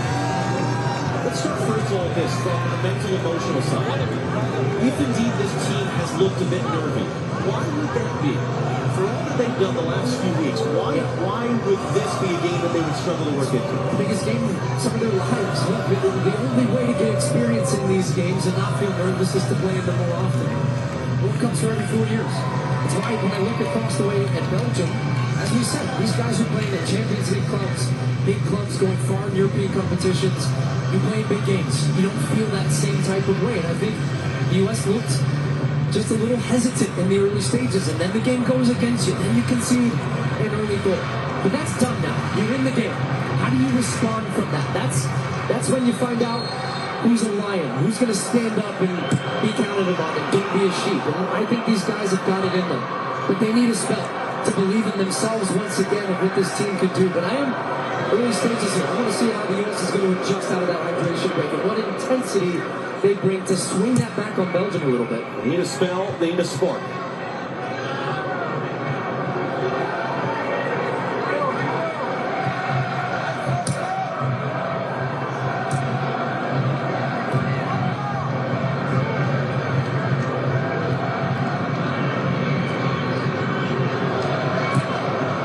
Carries forward, gives it away, Anderson it takes. McKinney trying to get on a run. Just pull back there a bit there. Back to Kuiper to slow him up, not enough for a foul. Pulisic, got past one. Space to the left for Anthony Robinson. Castagna comes to meet him. Those two are teammates at Fulham in the English Premier League. So a fun battle between those two. Pulisic wanted a better option than he got from Richards. Freeland with a man right on him, trying to play 1-2, just kind of mishit that. Boussard really winning with Arsenal this season, helps Belgium get the ball clear. Once Elemans will direct traffic for Belgium. Very slow start of the tournament for them. 1-1 draw with Egypt, courtesy of an own goal. Scoreless draw with Iran. They finished the group with their biggest ever win in the World Cup, 5-1 against New Zealand before the dramatic comeback here in this building last week against Senegal.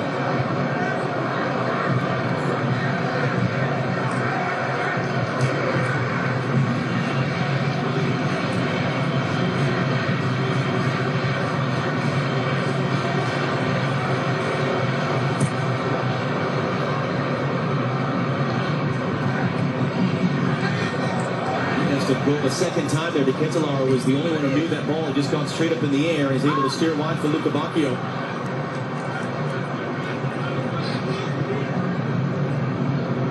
Eddie Vedder here.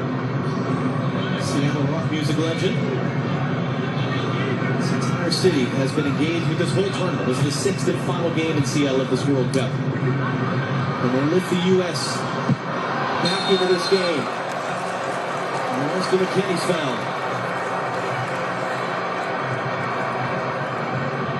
Tricky game for this referee. Adam McConaughey, 39 years old from Jordan. He's the first Jordanian center referee in World Cup history. He and his crew have been highly thought of. They're the first crew to have been given a fourth game at this tournament.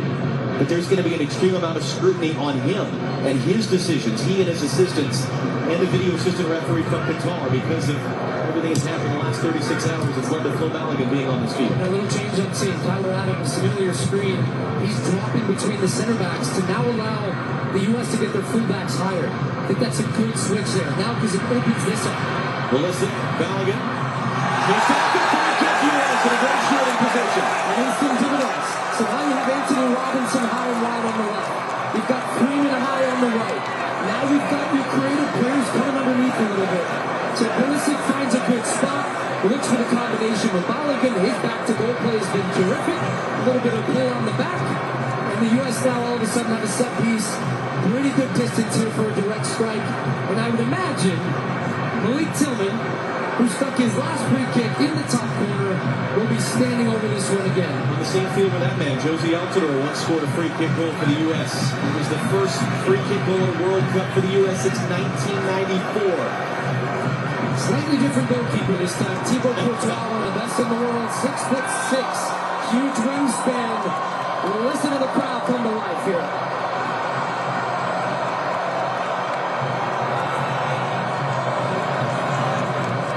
Taylor's fourth career goal for the U.S.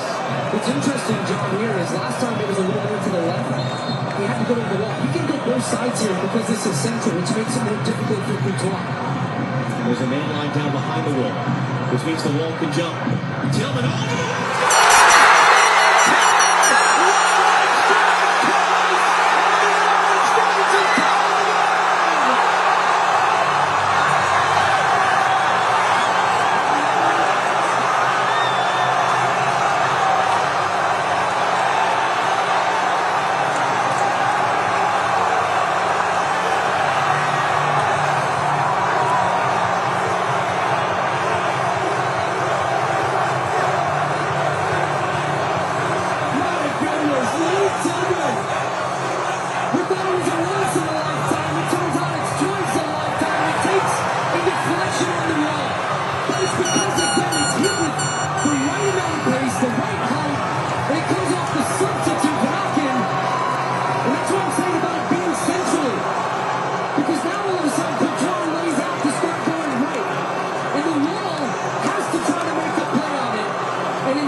Spins inside Tielemans, and then he is upended in the middle by Rascal. Referee says no foul.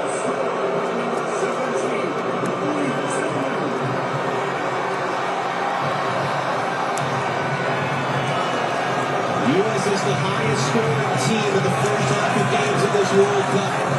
Tielemans' goal came on their first shot of the entire night.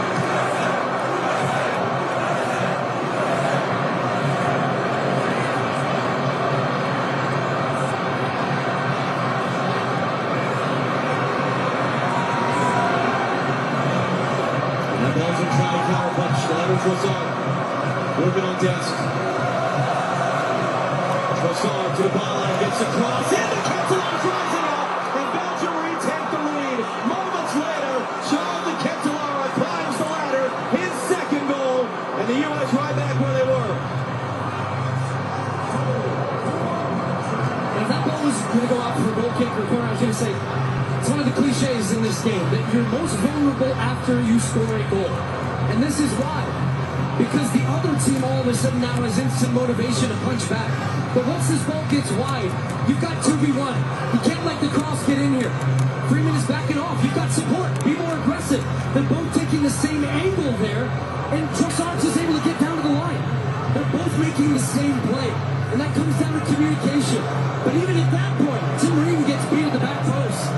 To Kettelar, great strength from him, but he just gets his hands on top of Ream, gets the early jump. And you might think that's a foul, but it's not. I mean, he gets that early lead when they're both jumping for the ball. Pochettino cannot believe it. But his team have conceded right off the back of a goal that brought everybody back into this game. My goodness. Great goal from De Kettelar. That ball was in play for 61 seconds from when Belgium kicked off to De Kettelar scoring his second goal.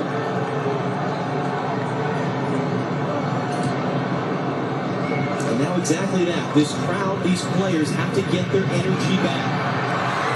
Freeman is going to chase that down as it was a high bounce. Freeman crossing in, knocked down there. No one in the blue shirt nearby. Market of shade. McKennie was flying through. Belgian bench goes berserk. He's going to pick up a yellow card here. Nice to McKennie.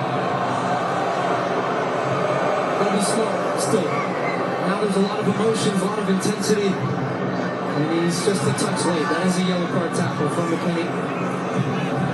Cleans him out.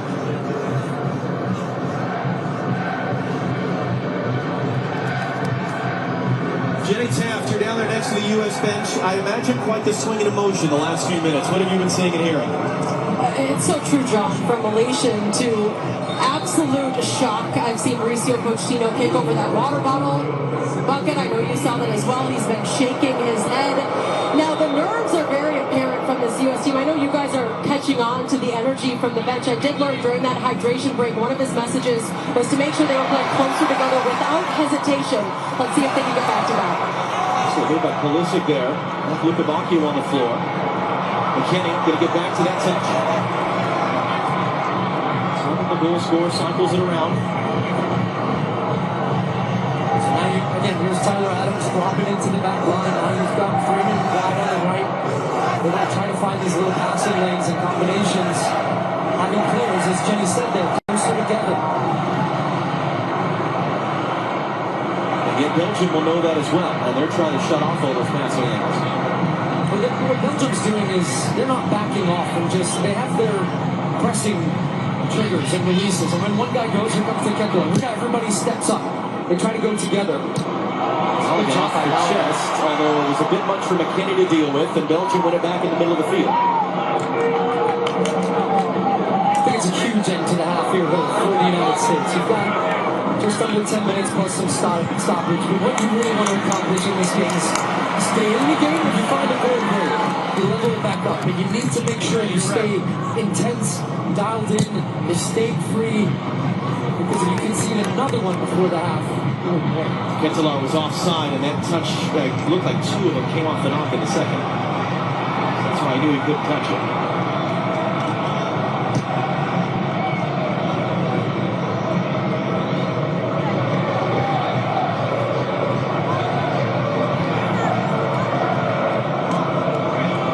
It is everything that players like Christian Pulisic have been building to their entire life.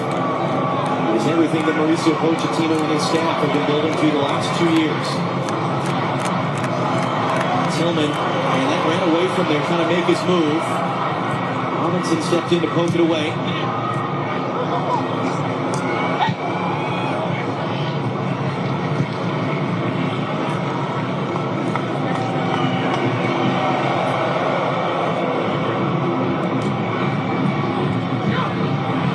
Okay, 1v3. Kenny got a foot in. Williams picked it up. Williams had a chance there, it looked like, to win the ball back high up the field. Melissa just couldn't redirect himself to go get that one. Now Dodi Lukabakio on the ball.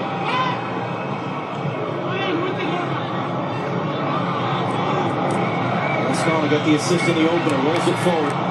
Overloading that right side of the field. They've only got Trossard on this left side right now. They are putting a lot of pressure down the U.S.'s left, which is, they want Pulisic back defending, forcing him to defend. Bacchio sends the cross in, up in the air from Tyler Adams, and that'll be a corner kick for Belgium. The other part is they're just not afraid to put pressure on Chris Richards and Tim Reed. They also have this guy who can still come off the bench to join up, change the game. We've got Doku. That's why we said this is a 90-minute game. The U.S. knew they were going to be in a tough game. Well, you're in it now. Kevin De Bruyne, one of the best playmakers globally of his generation. Romelu Lukaku, one of the best goal scorers of his generation. Jeremy Doku, one of the best wingers of this present generation. All on Belgium's bench. Yuri Tielemans to take the second quarter of the game for Belgium. Outswinger to the near post. Back threes and low down again. Rascal who got the touch there. Dest has it swept away. Pulisic picks it up. He can't play in for Dest. The Kuiper intercepted it.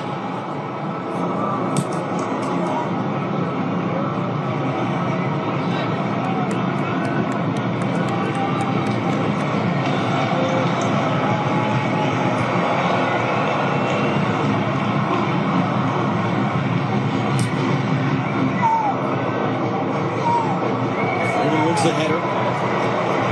There to recover. I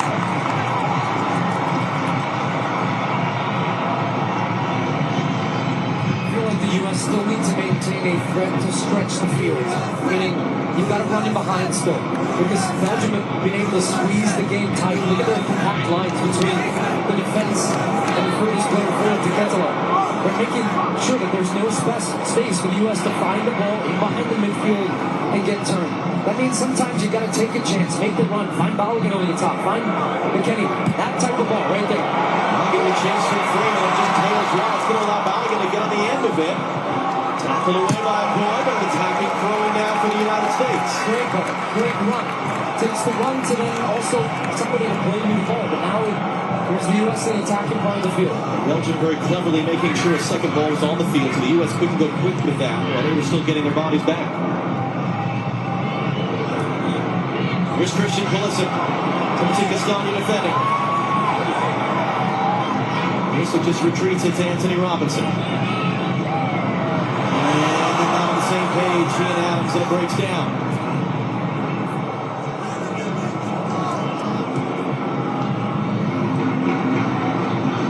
Just been a little off in this first half. Christian Pulisic, he looks like he's lacking a bit of confidence to take his guy on aggressively, to play.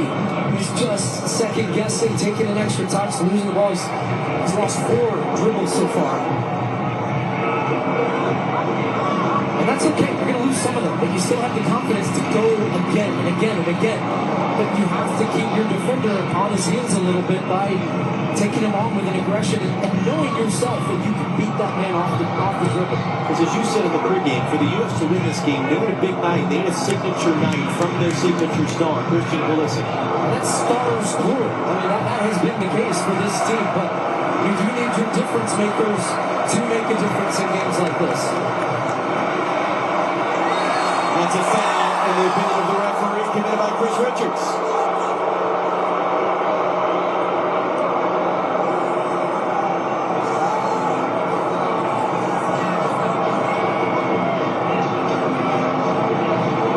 This was a chance at the near post. Trossard on the first touch, actually, just trying to be really inventive there, flicking around the corner for that freeze. He was aware.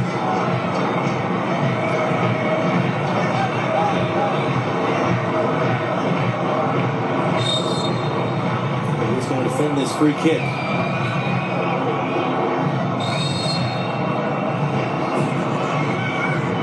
Tielemans walks away to Kuiper, hooks it in, free header wide. Tough angle for that header to be sure, but missed in the end by Luca Macchio. And everybody who's onside, Chris Richards drops. It's just, there's a little bit of miscommunication there from the U.S. I think thrown off a little bit by the timing of Belgium. A little hesitation, then they whipped in a great ball, but that line did not drop. And then Chris Richards is the only one drop that kept everybody on side. So just not in sync as a little turnover. Well, McKennie, and he's going to reset for Pulisic. McKennie could have just run into the space there. I don't think he knew that there was no one around him.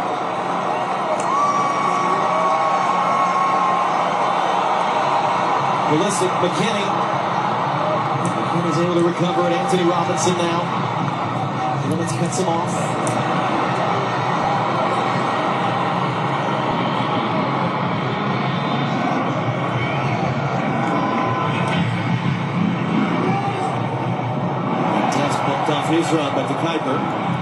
Kenny lets it run. Balog's not going to get there. Go across in time. Good work, Tyler Adams, to win that bouncing ball out of the air. Coming up on Fox, the Bank of America halftime show. Rebecca, Thierry, Zlatan, and Alexi down to our left watching this one. Give us their thoughts on what we've seen. Look back as well. Earlier today, Spain grinding out a late win over Portugal. They await the winner of this game Friday afternoon in LA. Tess runs it inside behind Balogun, although it's a Goy's touch which drives it to the corner. And that'll be a U.S. run.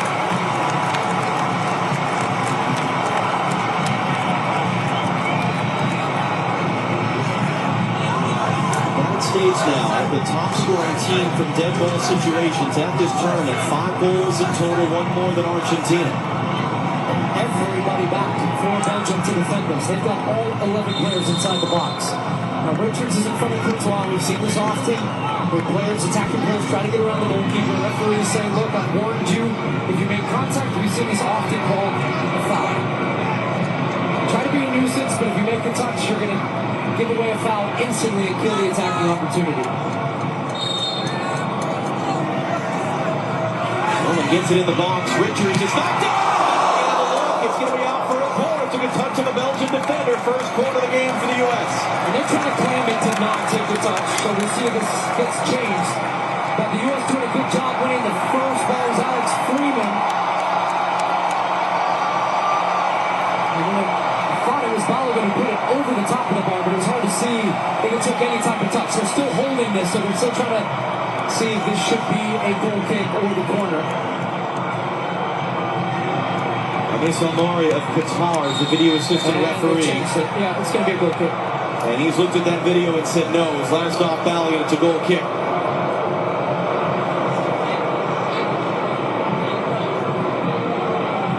There will be a minimum. And there will be 6 added minutes at the end of this first half. Hydration break and a couple of injury concerns as well. Get a good look at this Balogun. It was almost interesting to spin on the ball, whether it did take a defensive touch, but they reviewed that one completely. Richard, strong header there. Was able to play it wide. It's a good tackle on the outside by Castani to keep it away from Pulisic. And now a long switch out to the near side towards Trossard. Freeman wins the header. They've looked for that a lot. You have actually seen Trossard in previous games. He comes inside to find pockets. What Rudy Garcia and Belgium are doing is they're keeping him wide on the left and using that switch of play to try to isolate him and get him in good situations to make the game, as he did on Belgium's second goal. So it's not been the best first half for the U.S., that's the obvious. The good news is that they're still very much in this game, as it stands.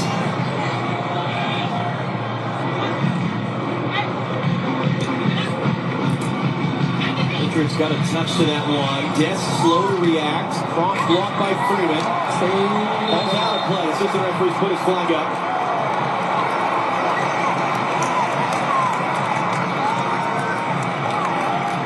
Rascal's furious with the referee. Or in fact, Belgian fans. There's a good pocket of red up to the right of the top deck here in Seattle. One down to our right. Lewis just gives it away off the throw, but a touch from McKinney to release Serginho Dest. De Kuyper trying to slow him down. Dest will now engage with De Kuyper and just runs into him, trying to draw foul. Can't do so. Pulisic came all the way across. It's that space on his side of the field. Robinson got sucked in as well. And Lukavaki was caring for him. Tyler Adams out to slow him down.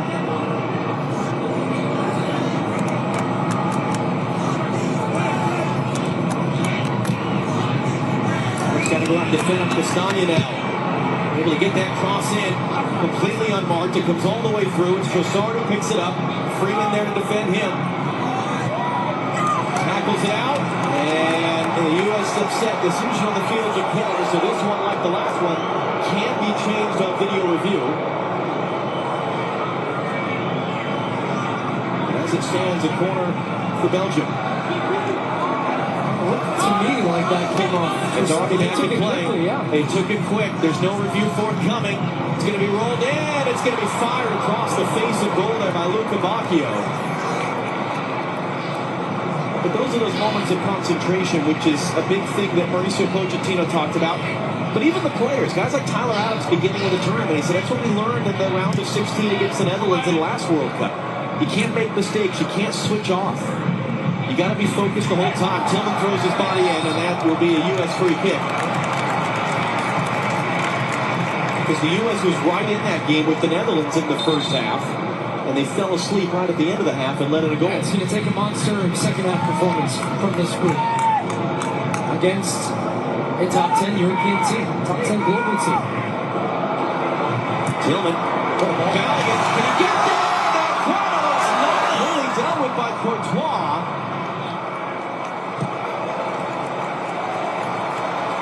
Still 2 minutes to play in the half.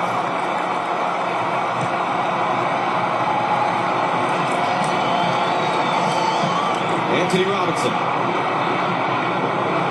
Nowhere to go forward.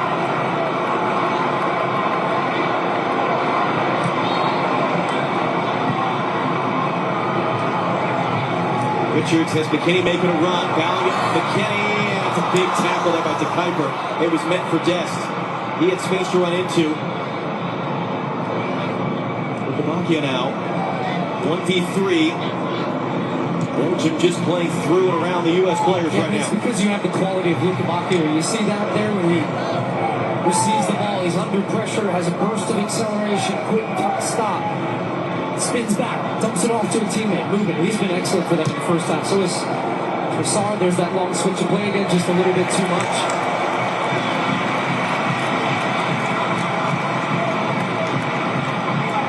Rudy Garcia was getting annoyed at a certain point yesterday about the questions involving Balogun and said, listen, it's about the game on the field. The only thing that matters for us is that we advance.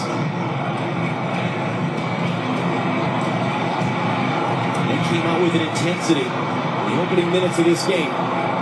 Took the lead inside 10 minutes. Reed took the lead a little over a minute after the game kicked off for Tillman's goal. Chris Richards got to get there as an errant pass. And Kittelar trying to leak in behind. Tillman. Get back. 5 seconds and a half. Balogun wants it through. Balogun has an error. Took it over. And now the U.S. with the final play of the first half will indeed have their first corner kick of the first half. And that's what we've been seeing all tournament. Tillman again, so smooth. Gets the little nutmeg. And Balogun at the end of this, I think he's trying to square it to Pulisic. Pulisic made a good run at the near post. Even had Anthony Robinson at the back post. But a chance here, right at the end of the first half, to change the entire mood inside the stadium, but more importantly, inside that team. If you can find a goal in this situation, Belgium have looked susceptible at the back post throughout this tournament. Pulisic sends it in. That's not going to get it done. An easy catch for Thibaut Courtois. And that is how the first half comes to a close. Work to do for the United States, but they've got a tremendous crowd behind them to help them. Rebecca Lowe and company on the other side of the break. 45 minutes down, 45 to go in Seattle. Belgium 2, the United States 1.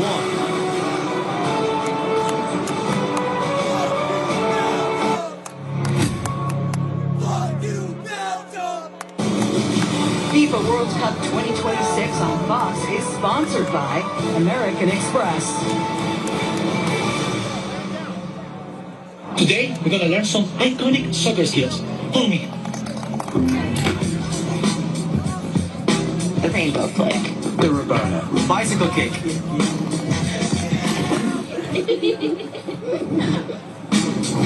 You gotta channel your inner ninja. I love this colorway.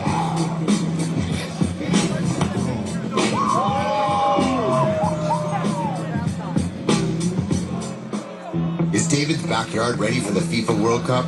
Maybe he'll build it, like Beckham. Brilliant move here. David's going to the Home Depot for the assist. Bare covers in just one coat, so David can paint it like Patricia. You know you missed this guy, right? Rip it like Rich. Plant it like Paige. There you go. Great work, guys. Keep it up. Or watch it all happen just like Josh. Very happy to help. There's watching the world's best And then there's experiencing the world at its best with Platinum. Kick off your journey in the quiet comfort of the largest global airport lounge network. Lose yourself at incredible destinations with the largest curated global hotel program. And leave with a memory that lasts long after you return. For a life like no other, you need a card like no other. There's nothing like Platinum. The Colonel has a bucket list. The $10 one. Monday nuggets. Tuesday fried chicken. Wednesday wings. Thursday tenders. Friday nuggets again. Now that's living life to the fullest. Get a $10 bucket of the day from KFC. BRB, got a screen for colon cancer. At halftime? Yeah. With the Cologuard Plus test, you can start screening at home in about 15 minutes. It's simple and non-invasive. Nice assist. False positive and negative results may occur.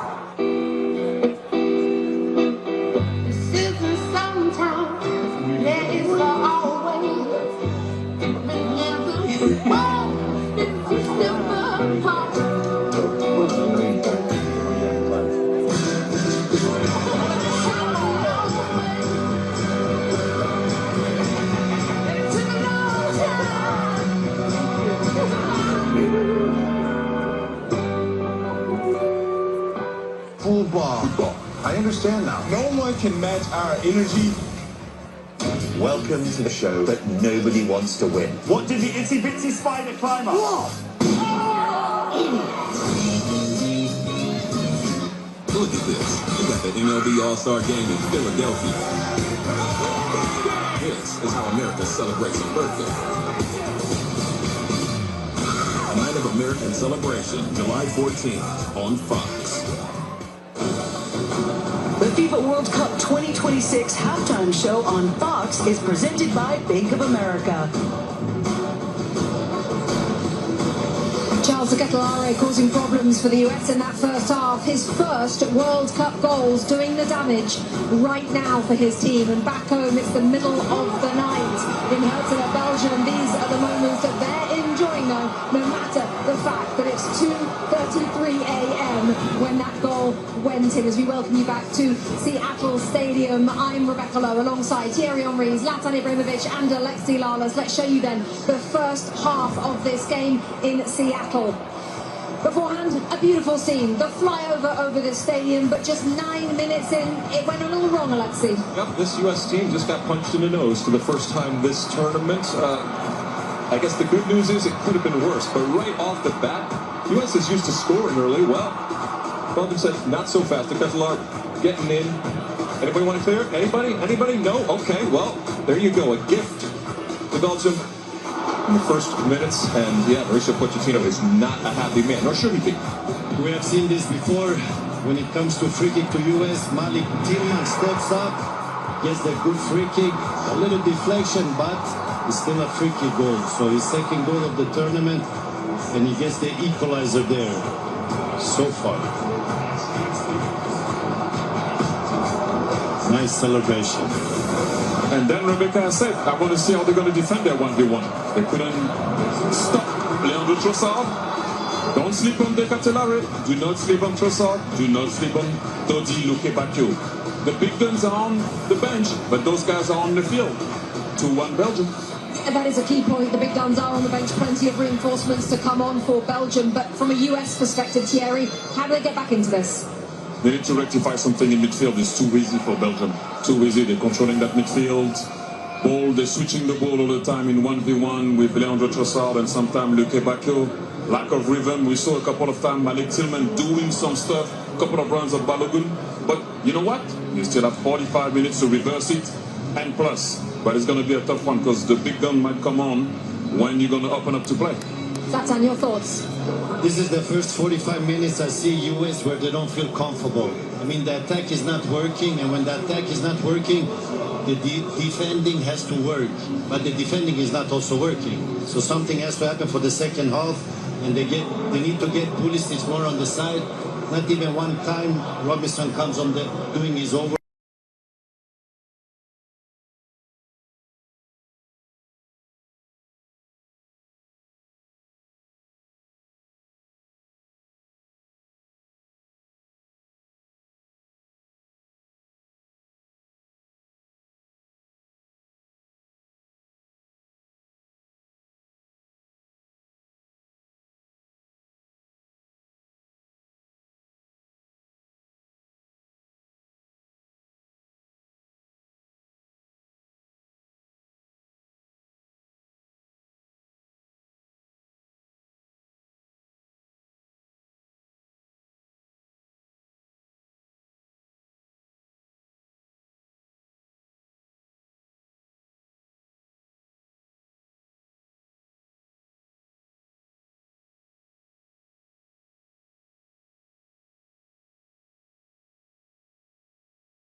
This football's so confusing. I can help. Think of cards in football as the opposite to your Sapphire Reserve card. Red cards make it harder for you to earn points. This card earns you 3 times the points on dining. Thank you. Also, you get a $300 credit on travel. You ready? Yeah. And 2 yellow cards means that you're out, but that card gets you and 2 get in. Yeah. Experience the card that's remarkably rewarding. Chase Sapphire Reserve. Well, Spain are off to the World Cup quarter-finals for the first time since 2010 when they lifted the trophy. Mikel Merino scored the stoppage time winner today in a 1-0 victory for them over Portugal. And Cristiano Ronaldo, really emotional at the final whistle. Today's result bringing an end to his 6th World Cup, the 41-year-old revealing after the match that it will indeed be his last. Well, Lionel Messi hoping to extend his campaign tomorrow as Argentina face Egypt in Atlanta. That is part of a double-header that includes Switzerland meeting Colombia in Vancouver. For our moment to the heart, sponsored by Bank of America, Charles Acatalari has beaten this US defence twice in that first half. Now the US have to do a Belgium on Belgium and come from behind to win this game. Second half on the way.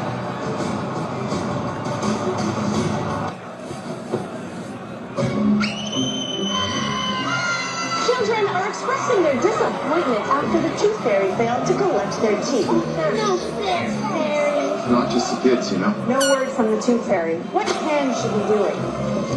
Introducing QuickBooks with Intuit Intelligence. Ask questions to get instant answers and real-time insights that can grow your business. So whatever's holding you back, outdo it with Intuit QuickBooks. From what we raise on the flagpole to what we raise in our hand, we've earned these stripes. Superior is brewed here. Michelob Ultra, proud sponsor of the U.S. men's national soccer team. Our journey started 160 years ago because it's the devotion of fans that keeps this country moving. And across every mile, every engine, and every dream, we've protected them all. Valvoline, the original motor oil. With Chewy, pets get their care taken care of. With everything to be their healthiest, happiest selves. Quality meds, supplements, and nutrition at great prices. For help with health, for life with pets, there's Chewy.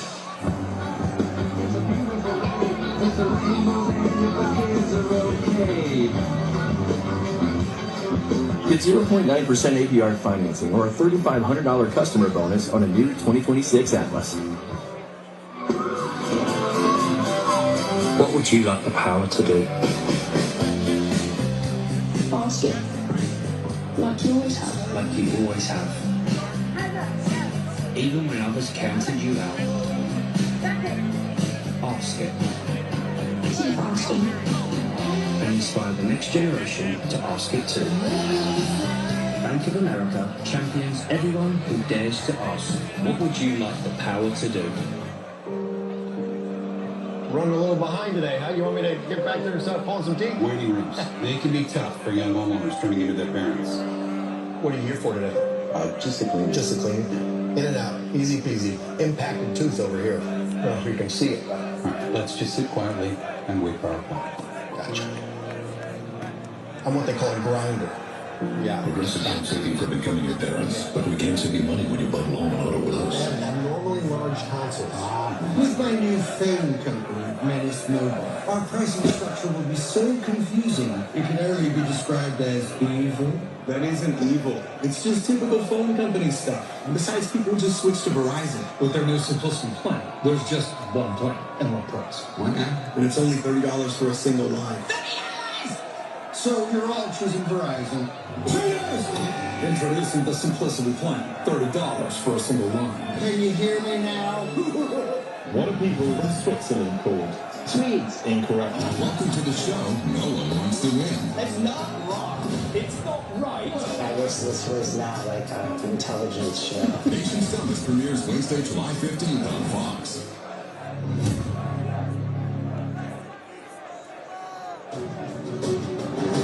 FIFA World Cup 2026 on Fox is presented by the Home Depot.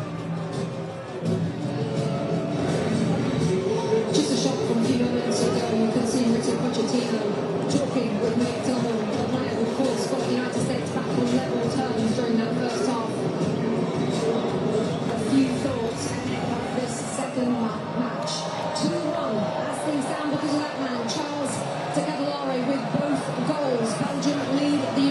tonight. Spain are waiting in the quarterfinals real quick. Alexi Lawless, your thoughts for the second half of what? Those are preventable goals. Thierry mentioned the midfield. The U.S. is getting overrun in the midfield. We just saw Pochettino talking to Tillman. Maybe he's telling him that's something. And that right-hand side of the U.S.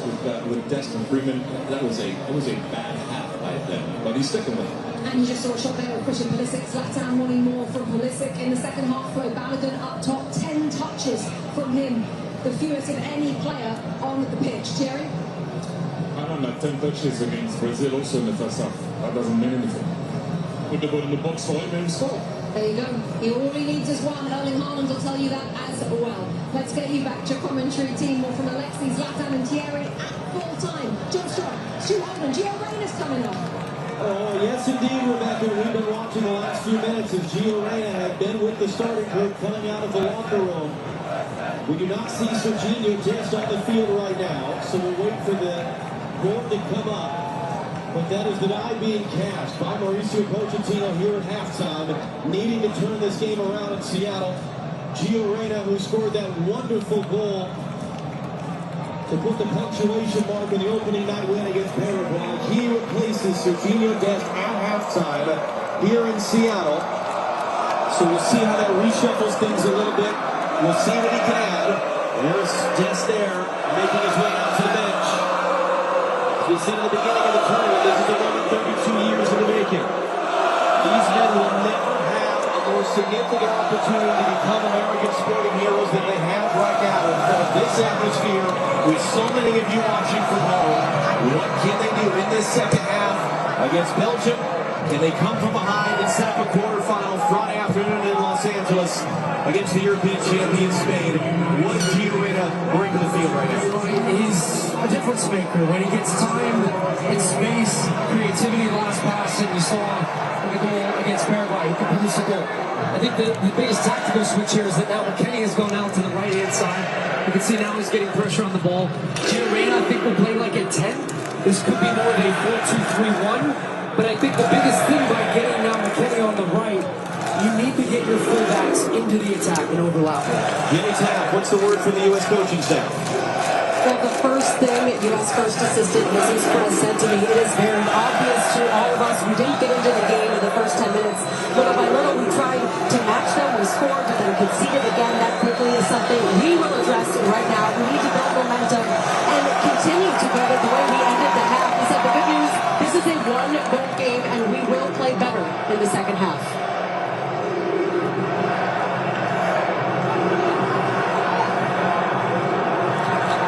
Pulisic lost control of it, but good pressure to win it back as a throw.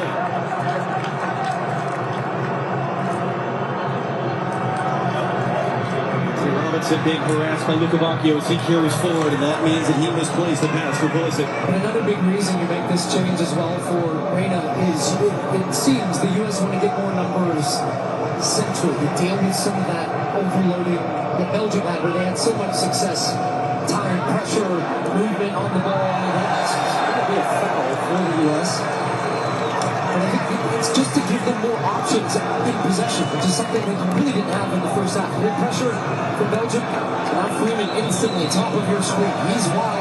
You get the run from McKennie. Comes inside, Weston McKennie can't get it cleanly. Pulisic is there. Couldn't get it cleanly. It's still loose. And first to recover it is Vanaku for Belgium. It's a good look though with that ball in.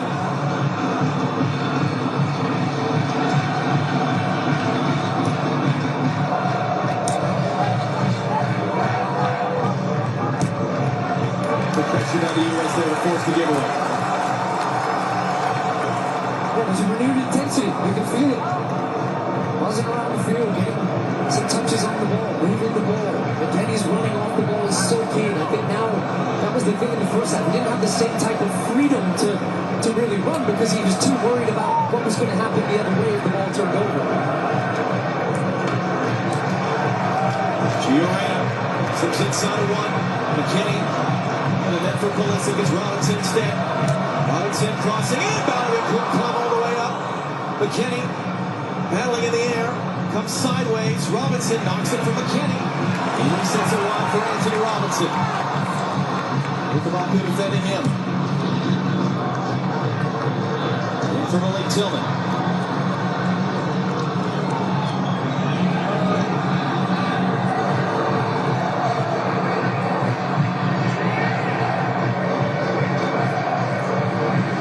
Another hit pass. Richards just had to play safe and left it long, and it's a good spell for the U.S. though.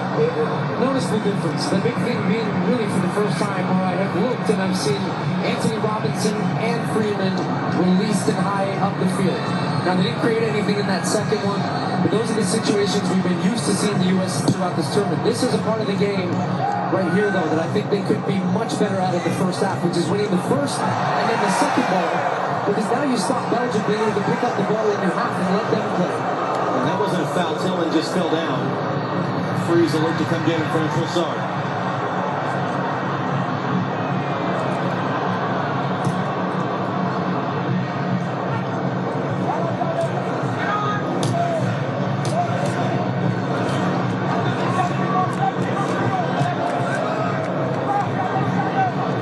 Garcia, the Belgian coach, barking his instructions from the bench. Comes to Malik Tillman. Tillman cuts it down for Weston McKennie. Where's defending? Giorena. Go across to Freeman, immediate pressure. Trying to make a touch around the Kuiper. Able to keep it. It was knocked away in the middle there. Trossard slid across. Reyna blocks it in. Is going to go long, and Richard Smalley just lets it go in behind.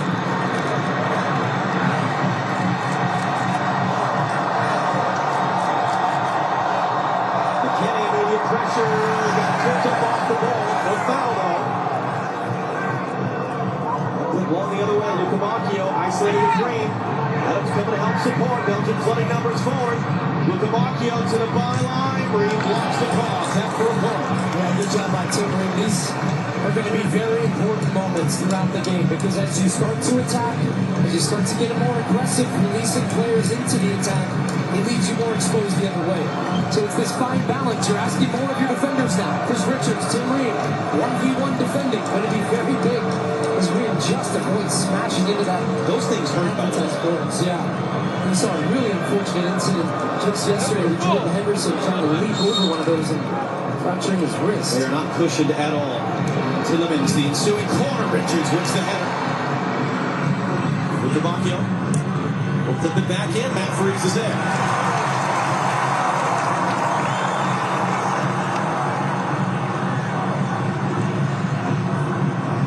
3 saves in the first half, as many as he had the entire game. Wednesday in Santa Clara against Bosnia and Herzegovina. And able to move it along quickly in front of Ketelar.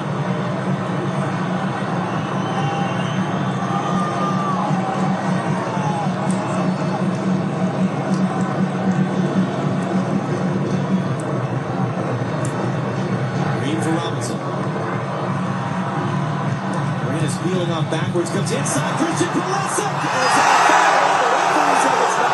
referees have some of a clean tackle there. Pulisic still down by Tillemans. Pulisic is still down. Good work by the U.S. to knock the ball back. This is unfortunate because you're going to have to play the ball out. And what Belgium are going to do in this play when he starts is boot it down the other end. It'll be interesting. If Pulisic was lining up for a shot, and this becomes a question of did the defender, in this case Tillemans, does he get his foot in front and does Pulisic then kick into his heel? Yeah, he did. As much as I'd like that to be a foul, Pulisic actually swings his leg into the back of Tillemans, and it was hard to see if there was any touch of the leg of Pulisic before he got to that point as he's swinging it. But at least on that replay there, it looked like that was a good defensive play.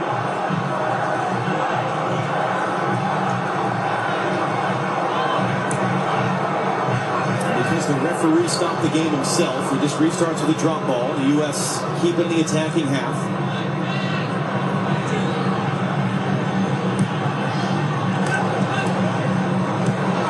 Richards and Adams and Reed got to be so sure and secure in these types of moments. That triangle is going to be key, both in possession and then against the ball. Balogun, and he's wrestled to the ground. Robinson picks up the loose ball. He's bumped off it then. Robinson knocks it free, it's cleared away. What do you notice here in this half? Who's the team that feels under pressure now? Now I know the U.S. have to chase, but Belgium can't get out of their own half. What a ball! Adams, Freeman, couldn't take it down quickly. Oh, wow, just screaming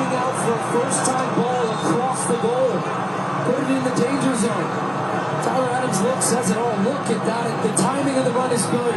It's a terrific ball, but you have Balogun and Weston McKennie laying out to get in front of their defenders. That was the conversation there with Balogun and because it's hard to take a ball out of the air like that in your stride, pushing it down, and then still you have to consider that ankle might have gone there. Great look. Tomorrow on Fox, the final day of the round of 16, Lionel Messi and Argentina taking on Mo Salah and Egypt in Atlanta. Switzerland against Colombia up the road from us in Vancouver. Coverage starts 11 a.m. Eastern, 8 a.m. Pacific, live on Fox. And then a couple of days off in the tournament. Pulisic's still struggling, by the way. Bottom left of your screen. He's still limping his way through the play. Quarterfinals begin Thursday in Foxborough, Massachusetts, between France and Morocco in a rematch of the semifinal from the last World Cup. And the U.S. is hoping to be playing the next day in L.A. against Spain. Blake Tillman.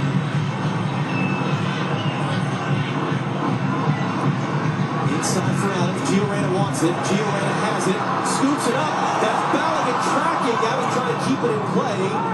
He did not. It's out for a goal kick. He just kind of, the ball got chipped over by Reyna.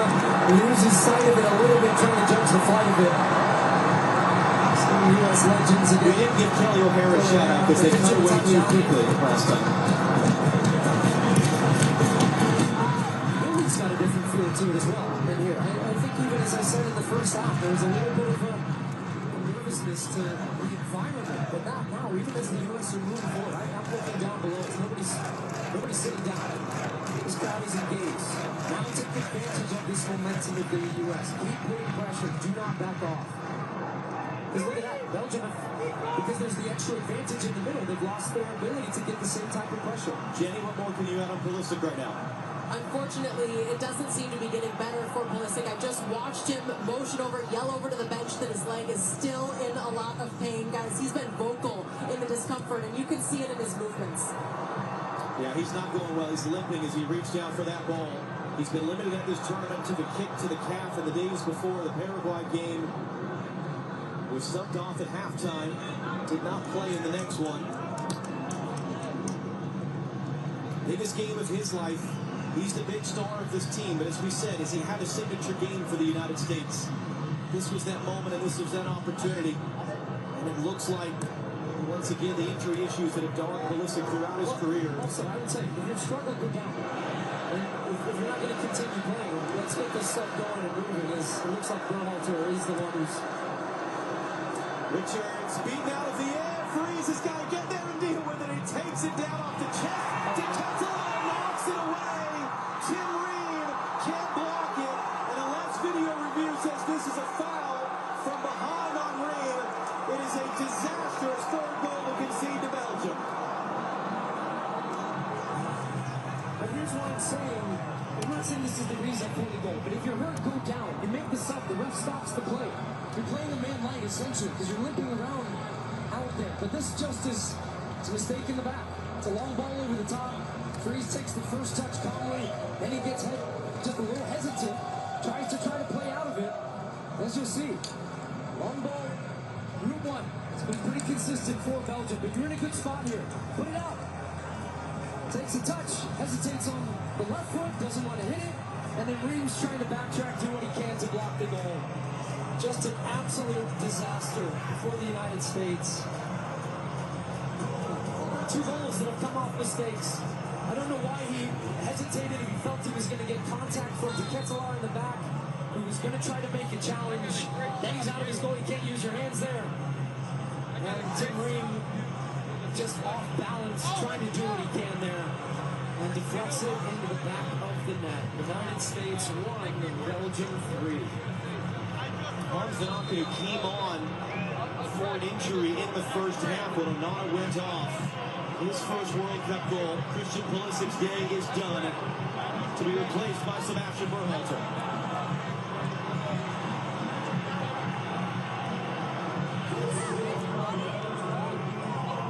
Now, if there's any guy you can think of to come off the bench and provide a spark, provide energy, give everything of himself for the cause, it's Sebastian Berhalter, son of the former coach Greg Berhalter.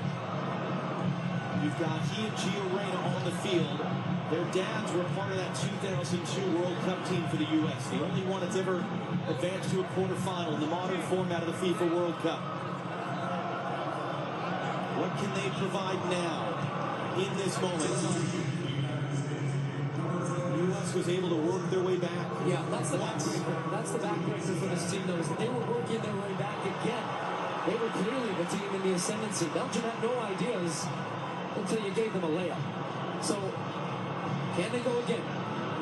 This is where you find out about what you've got.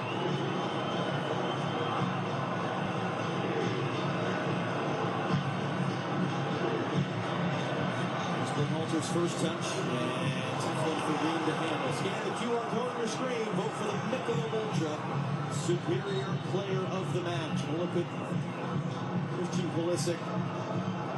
Has not been the World Cup. He or anyone around this team were hoping it was going to be for him. Someone won the ball back in the middle. Goes to McKinney. Now Tyler Adams.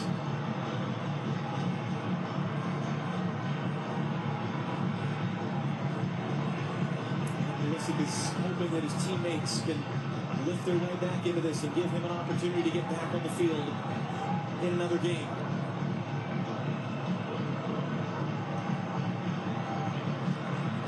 Trying to get that ball under control. Plays it inside for Alex Freeman. Taken off it by Tielemans.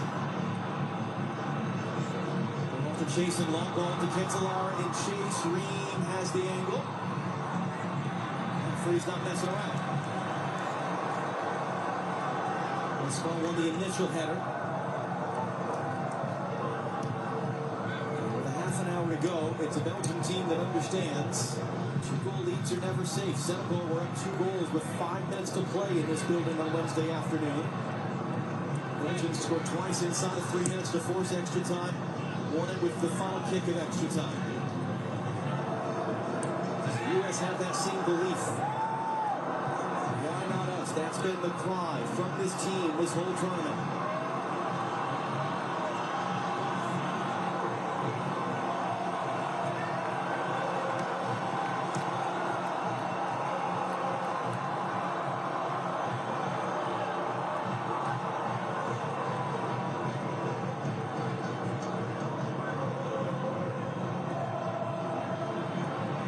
Richards advancing forward.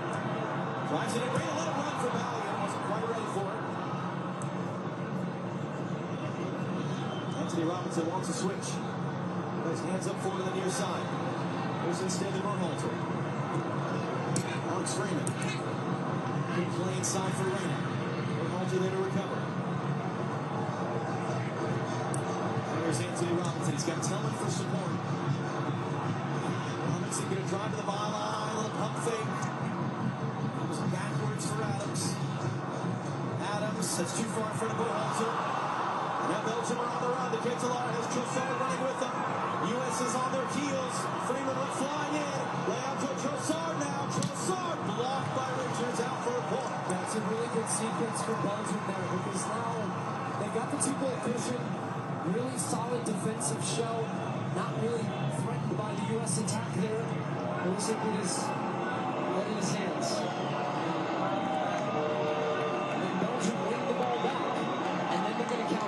They're going to do. They've got options off the bench that they're going to bring in to keep that energy high. They're quite content without the ball in moments, knowing that they can really hurt the U.S. the other way in what is left of this quarter. Number 5 of the game for Belgium. They went out in the group stage of the last World Cup. This is important for them. Trying to get back into the deeper stages. Tillman heads it away at the near post.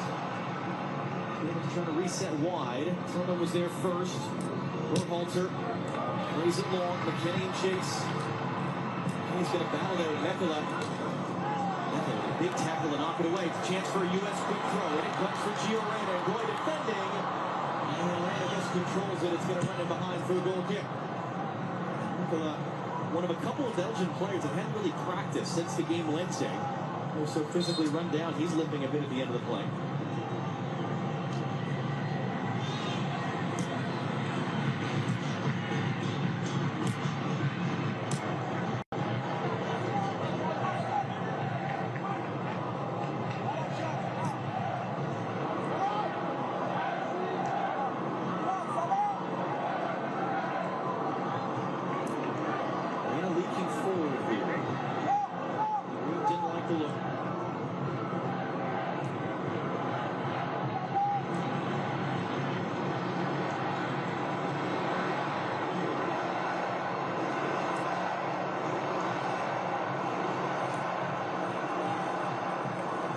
Some good point threaded in for Reina, but a U.S. throw. They're going to go in deep to Balogun. Roy defending. Balogun for Reina.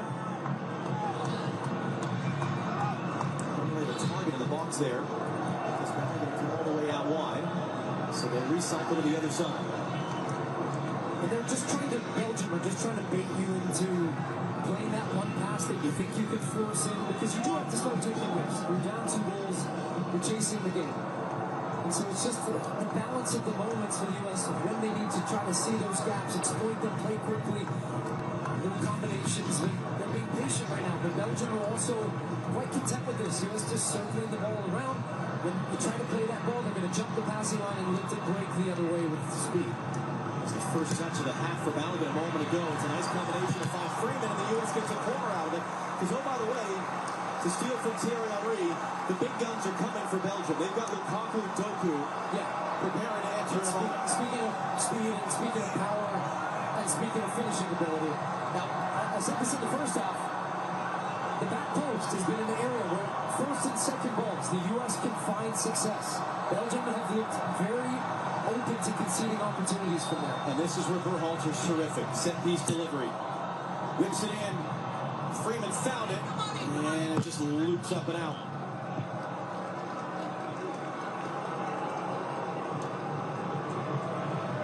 But yes, to your point, you've got Lukaku coming off for his 131st appearance. He's scored 92 goals. This one, Vanaken ends up right at his feet. Good pressure from De Ketelaere. Really wasn't the best of strikes. I thought he was going to try to lob it over, but he saw Ream scrambling back. But it's a difficult one if you're Ream, because you're caught in trying to keep your body open to the play while still trying to make a play on it on one foot. But he just misplayed the clearance straight in the back of the net. What a game for De Ketelaere. 2 goals and an assist now. He's been involved in all 3 from the byline. Missing cross. And Luca Bacchio.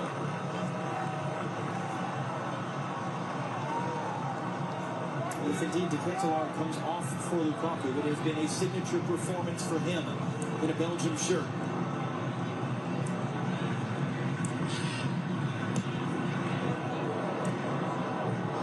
Balogun. Boy there, just trying to wrestle Tillman, and the referee will indeed give it as a free kick for the U.S. Now here come the subs. Luca Bacchio is off.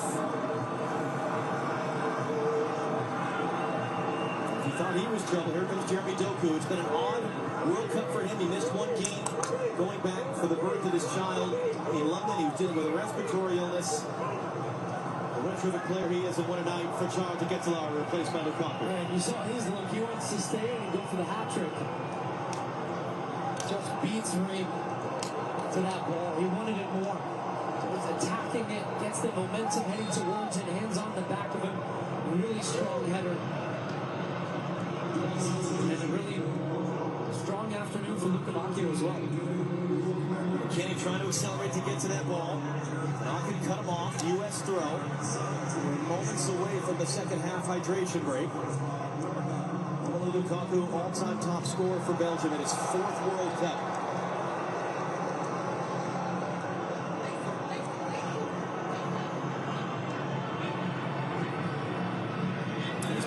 So significantly by injuries this year. When he started in the group stage, it was his first start in a year. He'd only ever come off the bench in his handful of appearances for his club Napoli this season. Adams for Freeman. Tillman. Freeman was coming around the back. Lukaku was alert to intercept it. And now this is where it's going to get very dangerous. Lukaku gets under control. Tillman just wipes it out.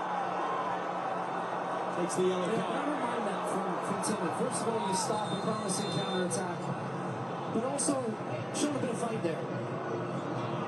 And 22 minutes to make a statement. Try to create something. You got to get the first one, and then you build from there. 22 minutes for the United States at this World Cup. Can they pull off the spectacular? Down 3-1 to Belgium here in Seattle.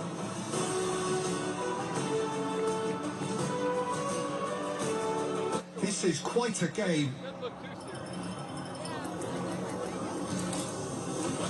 It'll be a free kick.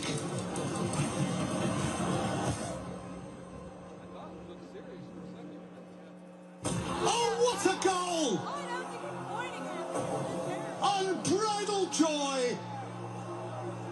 And the emotion overflows.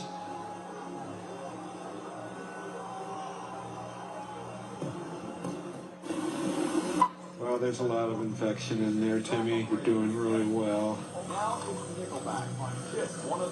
Are you feeling anything? Coffee. I don't understand, but this is going very well, huh? Coffee. Coffee? Coffee. Coffee. Coffee? Coffee? What's coffee? Okay, here's the deal. This game is 3-on-3. Who are you playing? It's a local crew. I'm far interested. Hey! This local crew, they haven't lost since 1996. They beat everyone who showed up. The guys who play in jeans, the always skins. Honestly, respect. The techers, the trash talkers, even the bruisers. Anyone, anytime. They would take them down. What's the 3? This doesn't seem right. It's 100% true. Mostly.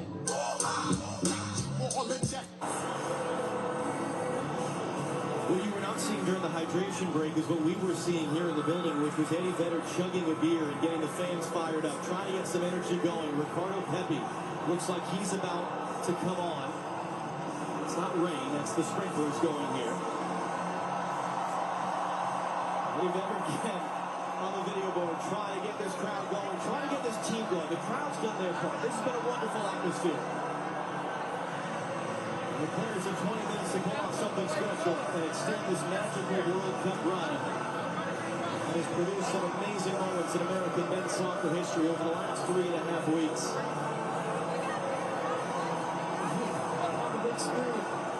If you're in that US, if you're in that US huddle, what are you saying? What are you doing as one of the players in the field? You're trying to give your team, especially the Pochettino, believe. But what I was saying from just observing from up here, I didn't see anybody, gesticulating and trying to wow the guys up. It just feels flat, quite honestly. And that's come because I think of the way they've conceded the goals. And even when you have good stretches and then you feel like you've given the ball away and the other team scores. Balogun laying it off, but he couldn't get there. So that's what I would be looking for right now within the game. Okay, if you're going to go down with a fight. Don't just lay down and take the rest of this game. Stand up and be counted for the last 22 minutes and put a performance together and a moment together that makes you and makes everybody believe you can actually do this. Because I'm not sure what I'm seeing right now that this team believes that they can get back into this game. Tyler Adams will make way to get Ricardo Pepi onto the field.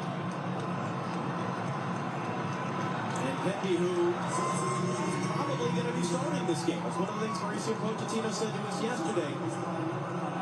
Trying to keep it professional, even keel when they found out Folarin would be able to play, because he said if he's going to be in the team, it means someone's out of the team.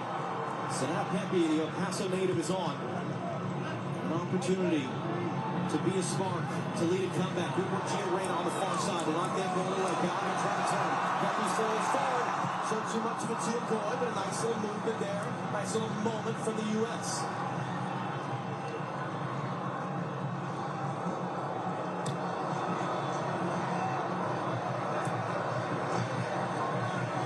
Against his club teammate, Gustavo clips it in. Tillman couldn't take it cleanly. And these moments are key. Belgium have Doku and Lukaku up front. Reem just did enough to steer back to that freeze.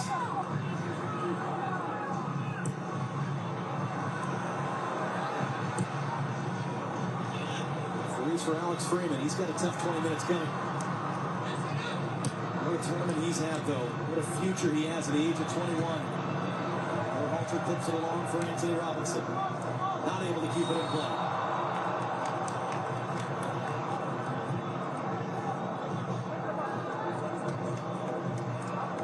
We can dig deep here in these moments, given the opportunity.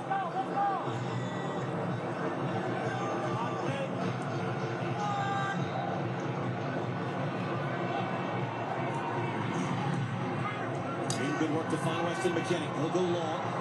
Balogun chase and going. Just plays it safe and out.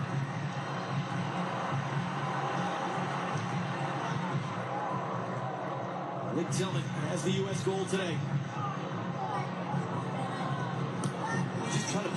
defender winning corner. It bounces the wrong way.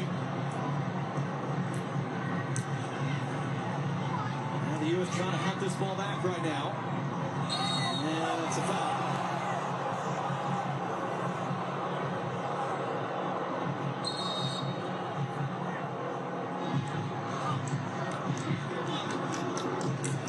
Belgium will take all the time they can in these moments. This is where experienced teams like this know how to play these types of games. When they've got a lead, they try to frustrate you, they try to wear you down just with and without the ball. Take their time on different situations like this, move up. They're going to try to grind you down and now deliver the knockout blow. Lukaku wants the header, Goku wins the ball, Freeman wins the battle. Goal kick is the decision of the referee. Should just put this ball back in play before anyone changes their mind. Yeah, Goku is right. Should have been a corner. But they've got the ball back. Hunter is trying to shove that in there for the men up front. Right pass there, U.S. throw. Quarter hour to go in Seattle. United States with one shot on goal today. That was the Tillman free kick goal. Back-to-back games for him. In front of this packed house of just less than 67,000 fans. The United States with 15 minutes plus stoppage time to do to Belgium what the Belgians did in this building a matter of days ago against Senegal. Come back from 2 goals down, forced extra time. Marine trying to jam that into Anthony Robinson. Brassard was able to control it.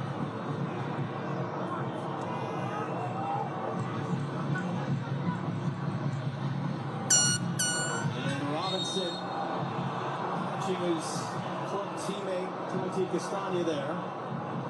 And he'll just jog away. Free kick Belgium and Castagna's down.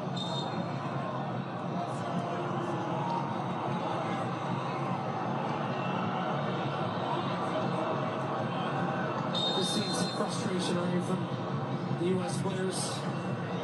Body language from Mauricio Pochettino says a lot too. He seems just out of ideas right now. There's not too much he can do. He's made his subs. You're just waiting and hoping that you've got someone out there that can give you something, some type of spark. Maybe it's a set piece. Maybe it's... And this guy has been phenomenal all time. Tillman has been terrific. And even tonight, again, he's been a player out there that I can still say can hold his head high. He's doing what he can. German-born to an American serviceman father, raised though by a single mother, Anya. Elected to play for the United States, having played for Germany youth levels. That ball's out of play though. Someone couldn't keep it in.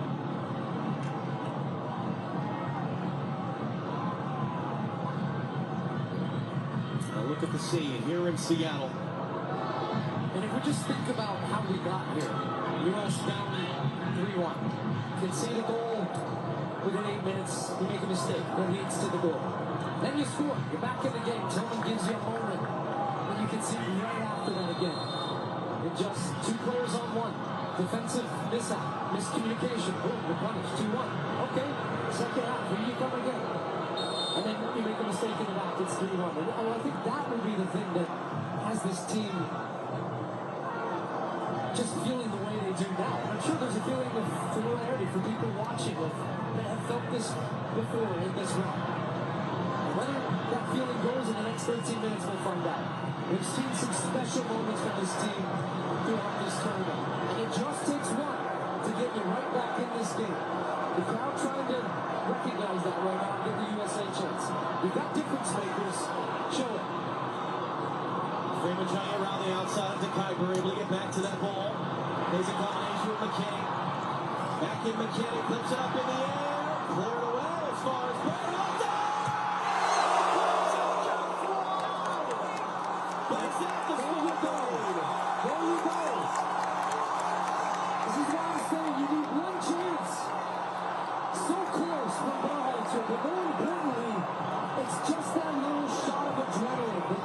This team is staying. There's Greg Berhalter, former U.S. men's national team player and coach and father of Sebastian. But he's a player. You said when he came in, can give you that.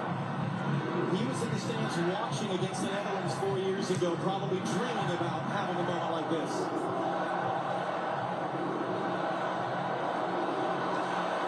McKinney first to the loose ball. Knocked away from behind. No, it's a Belgian throw. McKinney's going to get up.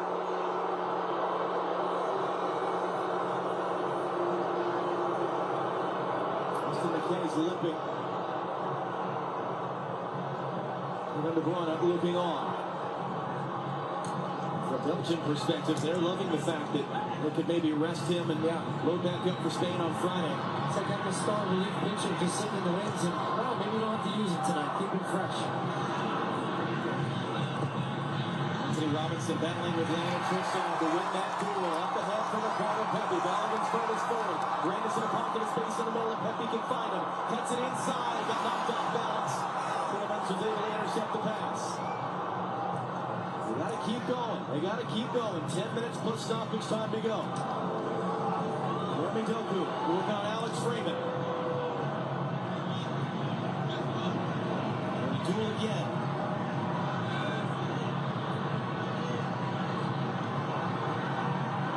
And that's a foul on the kick.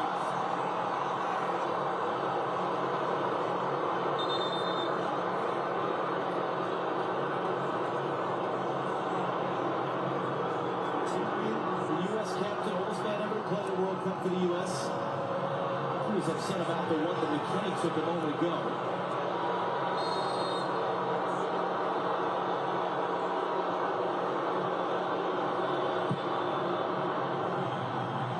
I'm going to say all the way out past Trossard.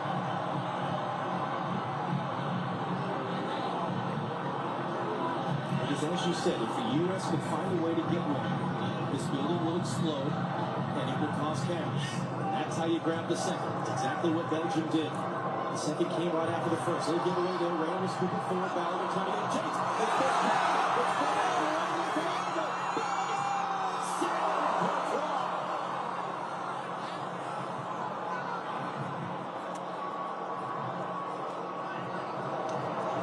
Wow. Courtois makes a good save. Because Balogun hasn't looked up. He was by himself. He actually hit that into the ground. And Courtois was starting to lean to his left, but still made the save at his near post. Was not going to get beat there. First save of the game, Thibaut Courtois.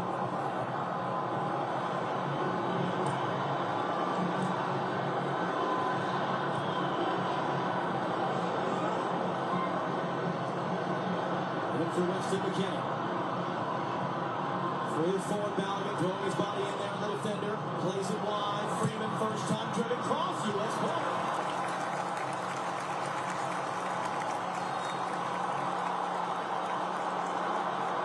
Tillman's himself the referee right now, and exchanging words with the Kuiper. The Kuiper's getting a warning here from the referee because he took the ball and tried to delay time. It's going to be important for the ref to manage that type of time wasting. This game in this referee's crew's life as well. Number 16 at the World Cup, big moment for them. Sebastian Berhalter to take. Off sideways, and Courtois will come to get him from Richards. Balogun was up for it.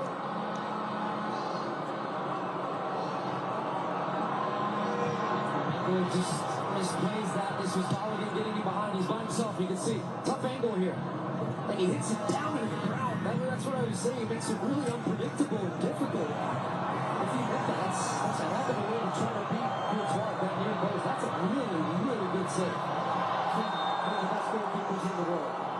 Berhalter draws contact, wins a free kick. Let's put it back into play. 7 minutes plus stoppage time to go.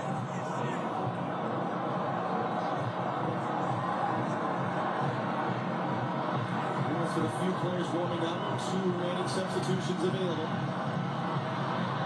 No Christian Pulisic on the field as he came off hurt a little while ago. Berhalter clipping it up. Robinson knocking it down. A little hesitation before it's cleared away. Robinson suffered the injury in the first half, coming back to the bench area. It's in for Balogun. Poked away from him. Prevented from being a corner. Yeah, looked out to me, actually. Turner leaping off the bench to grab it, get it back in quickly for the U.S.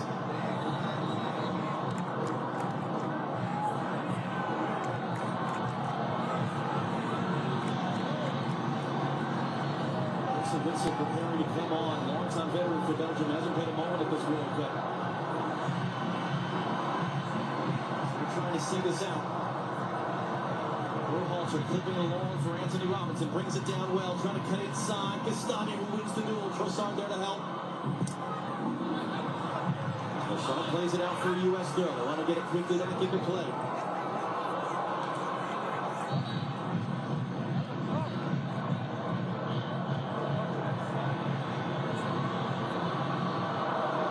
Berhalter inches away on that one attempt a few minutes ago. Robinson clipping it in too far for Pepe. And Kuiper coolly, calmly brings it down instead of clearing it. Rolls it in for Jeremy Doku. And he's outside 1v1 with Alex Freeman. Big test for Freeman here. Trying to recover. Can't poke it away. Doku now going to run at Chris Richards. Lukaku wants it. Lukaku has it. Lukaku poked away. Job not done. Doku going to reset along. Trossard cutting back. Trossard blocked by Richards. Ready to throw the body and still they can't get it clear. Trossard will cycle it around. What a block from Richards. I think that was going in. That's straight from Trossard. That was, from our angle, that looked to me like that was going to the far post. Big time block. Salmakers as well prepared to come on for Belgium. Reina defending on the ball line, gotta be careful. It's cut back in, Freeman stabs it away. There's Rescott with the work there. Pepe chasing around, can't get on the end of the ball. Belgium just playing keep away right now. Pepe, good work there. Shoves the defender off, still on the wall. Trying to accelerate it. And he's fouled. Free kick US. Tillman back up at the end of it.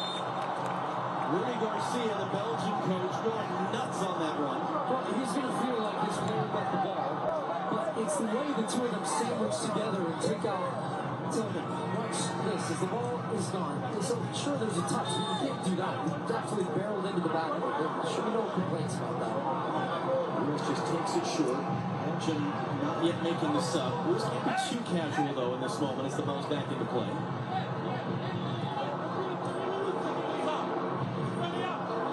4 minutes plus stoppage time for the U.S. to score twice. Berhalter, Weston McKennie, Flo Balogun. He was trying to flip it for Tillman, but Ngoy saw it coming and slid across to block it. That's really good defending from Ngoy. As you said, saw that the whole way. He'd stepped inside, picked off a little flick around the corner. He's had a really good game. The two center backs played really well against Flo Balogun. Now, Balogun's had a couple of chances, but they've been physical, right up behind him, connected together, not getting drawn out of spaces. A foul on Doku. That was a big call for Rudy Garcia. Boy hadn't played the last 2 games, suspended for 1 and then just kicked on the bench against Senegal.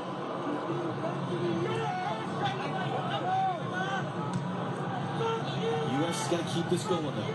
Yes, it's getting dire, but there's still time. 3 minutes plus stoppage time. 2 subs in the wings for both teams now. Archie Wright is preparing to enter. Max Marston preparing to make his World Cup debut. Freeman wants the ball in the air, but it comes to Chris Richards instead. Fans keeping the energy up here in Seattle.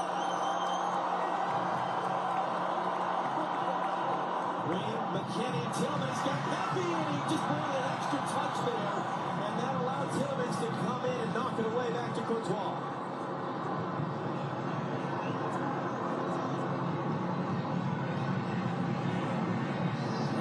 Down to 2 minutes plus stoppage time. Courtois high as far as he can put it.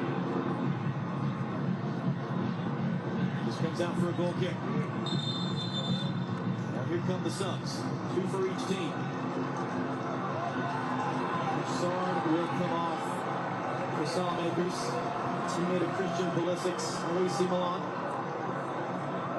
So Witzel will take the field of his 4th World Cup. Nicolas Rescott had his number put up.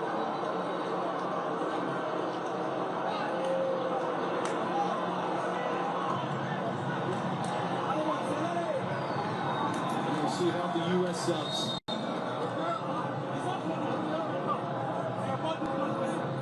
You can hear the 4th official there. Here, Nacho got on saying your board is not ready. You can't come on yet. U.S. bench is annoyed at that. Good pressure by Tillman, but it bounces out for a Belgian throw. 1 minute plus stoppage time to go. And still, the U.S. bench just kind of bewildered that they're not being allowed to make their substitutions. Williams going to settle that in front of Salamakers and play for Alex Freeman. Freeman trying to come back to the near side. Tillman. Anthony Robinson, can he get there? Robinson gets the cross in, overheaded for Balogun on the back post.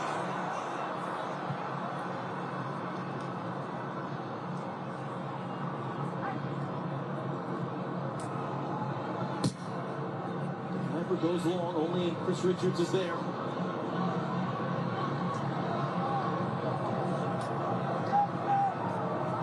Next board to go up won't be the U.S. subs, it'll be how much stoppage time we play here in Seattle.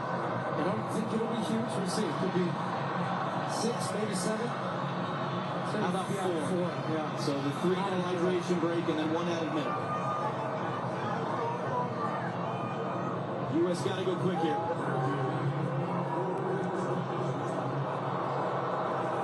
The fans reacting to a lower number than they were hoping for. Get ready for it.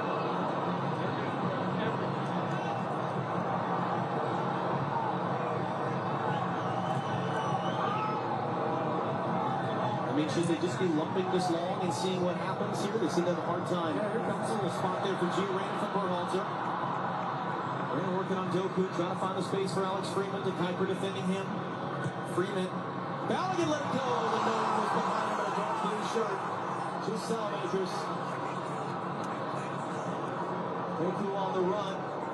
Trying to draw contact, draw free kick. He goes down to the heat. Referee says play on.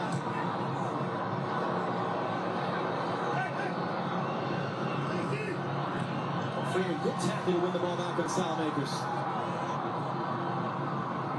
3 minutes remaining for the United States. This wonderful journey that began a little over 3 weeks ago in Los Angeles. Robinson clipping it up, too tall for Balogun. Robinson trying to get there, wings the header across to Gio Reyna. Trying to settle it for Berhalter. Doku beat him to it. Doku brings it down again. He's just going to draw the foul on the free kick. Yeah, that play is just even another little example of the class and quality. And we're going to get the subs now. The Belgium attack. We're bringing on a guy that's worth over $100 million. And Doku off the bench as a second half replacement in a game like this. He's pulling balls out of the air, full control, great awareness, wins a free kick. He's been lively. I know. We fell in love the last couple of weeks with this team and this ride and this moment, and that doesn't change. The scenes we've seen around this country have just been unlike anything I have ever seen in my lifetime for a team and for a tournament like we have experienced. But yeah, I know there's going to be fans out there, and friends like me, that this is a familiar feeling. Come up against the big boys from Europe in the round of 16, and it ends the way it did 4 years ago. Well, don't concede another. Lukaku on the loose ball scores.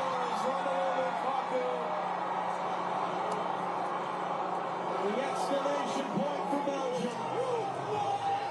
And now they will ride momentum down to Los Angeles Friday afternoon for a showdown with Spain in the World Cup quarterfinal.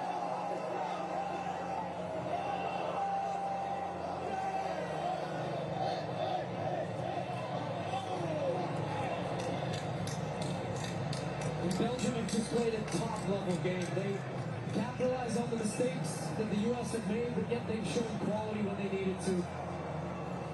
There's a reason before the game we talked about this Belgian team. It wasn't going to be easy, but they also have guys waiting in the wings that can do this. You're bringing on a guy who's scored 92 and now 93 international goals. Richards gets his pocket picked. This is Lukaku on the right foot, finds the far post. And the exclamation point. What a performance and not even so much conversation coming into this game. And the U.S. hoping they could do something special. But instead, it has been the Belgians that have spoiled the party with a really professional performance. And just a reminder that at this level, if you're the United States, you cannot play the way they have and make the mistakes they've had and expect to advance against a team like this. Well, listen, before the final whistle, if you've enjoyed this run, it doesn't have to stop now. We've got an incredible quarterfinal round coming, some marvelous games on the way. If you've enjoyed what you're seeing, Go support your local team. This doesn't have to be the last soccer you want for the next 4 years. It's a beautiful sport. We give our lives to it for a very good reason. And we have so enjoyed the support the U.S. has received. And we are incredibly excited for the final 2 weeks of this tournament. The final 2 weeks, which will not include the men of the United States. Belgium, a concern about an injury, but one of their legends scores in a third consecutive game. And they set up a quarterfinal with Spain Friday afternoon in Los Angeles.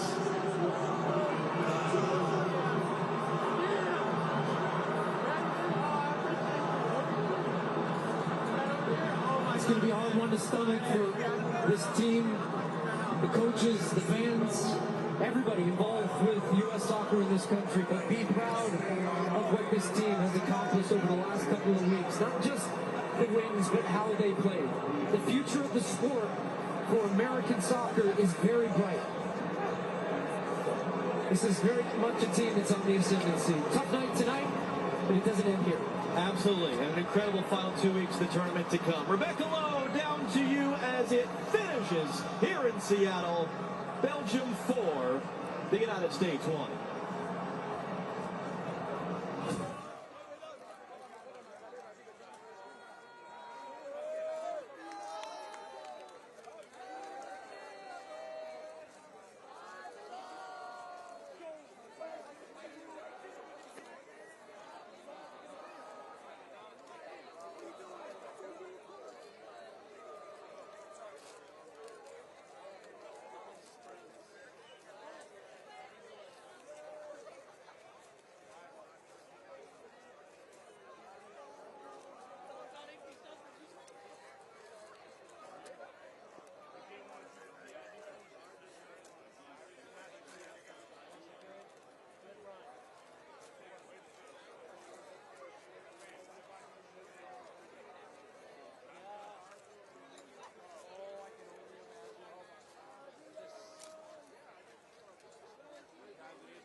What's that? Big squeeze it like 3 times.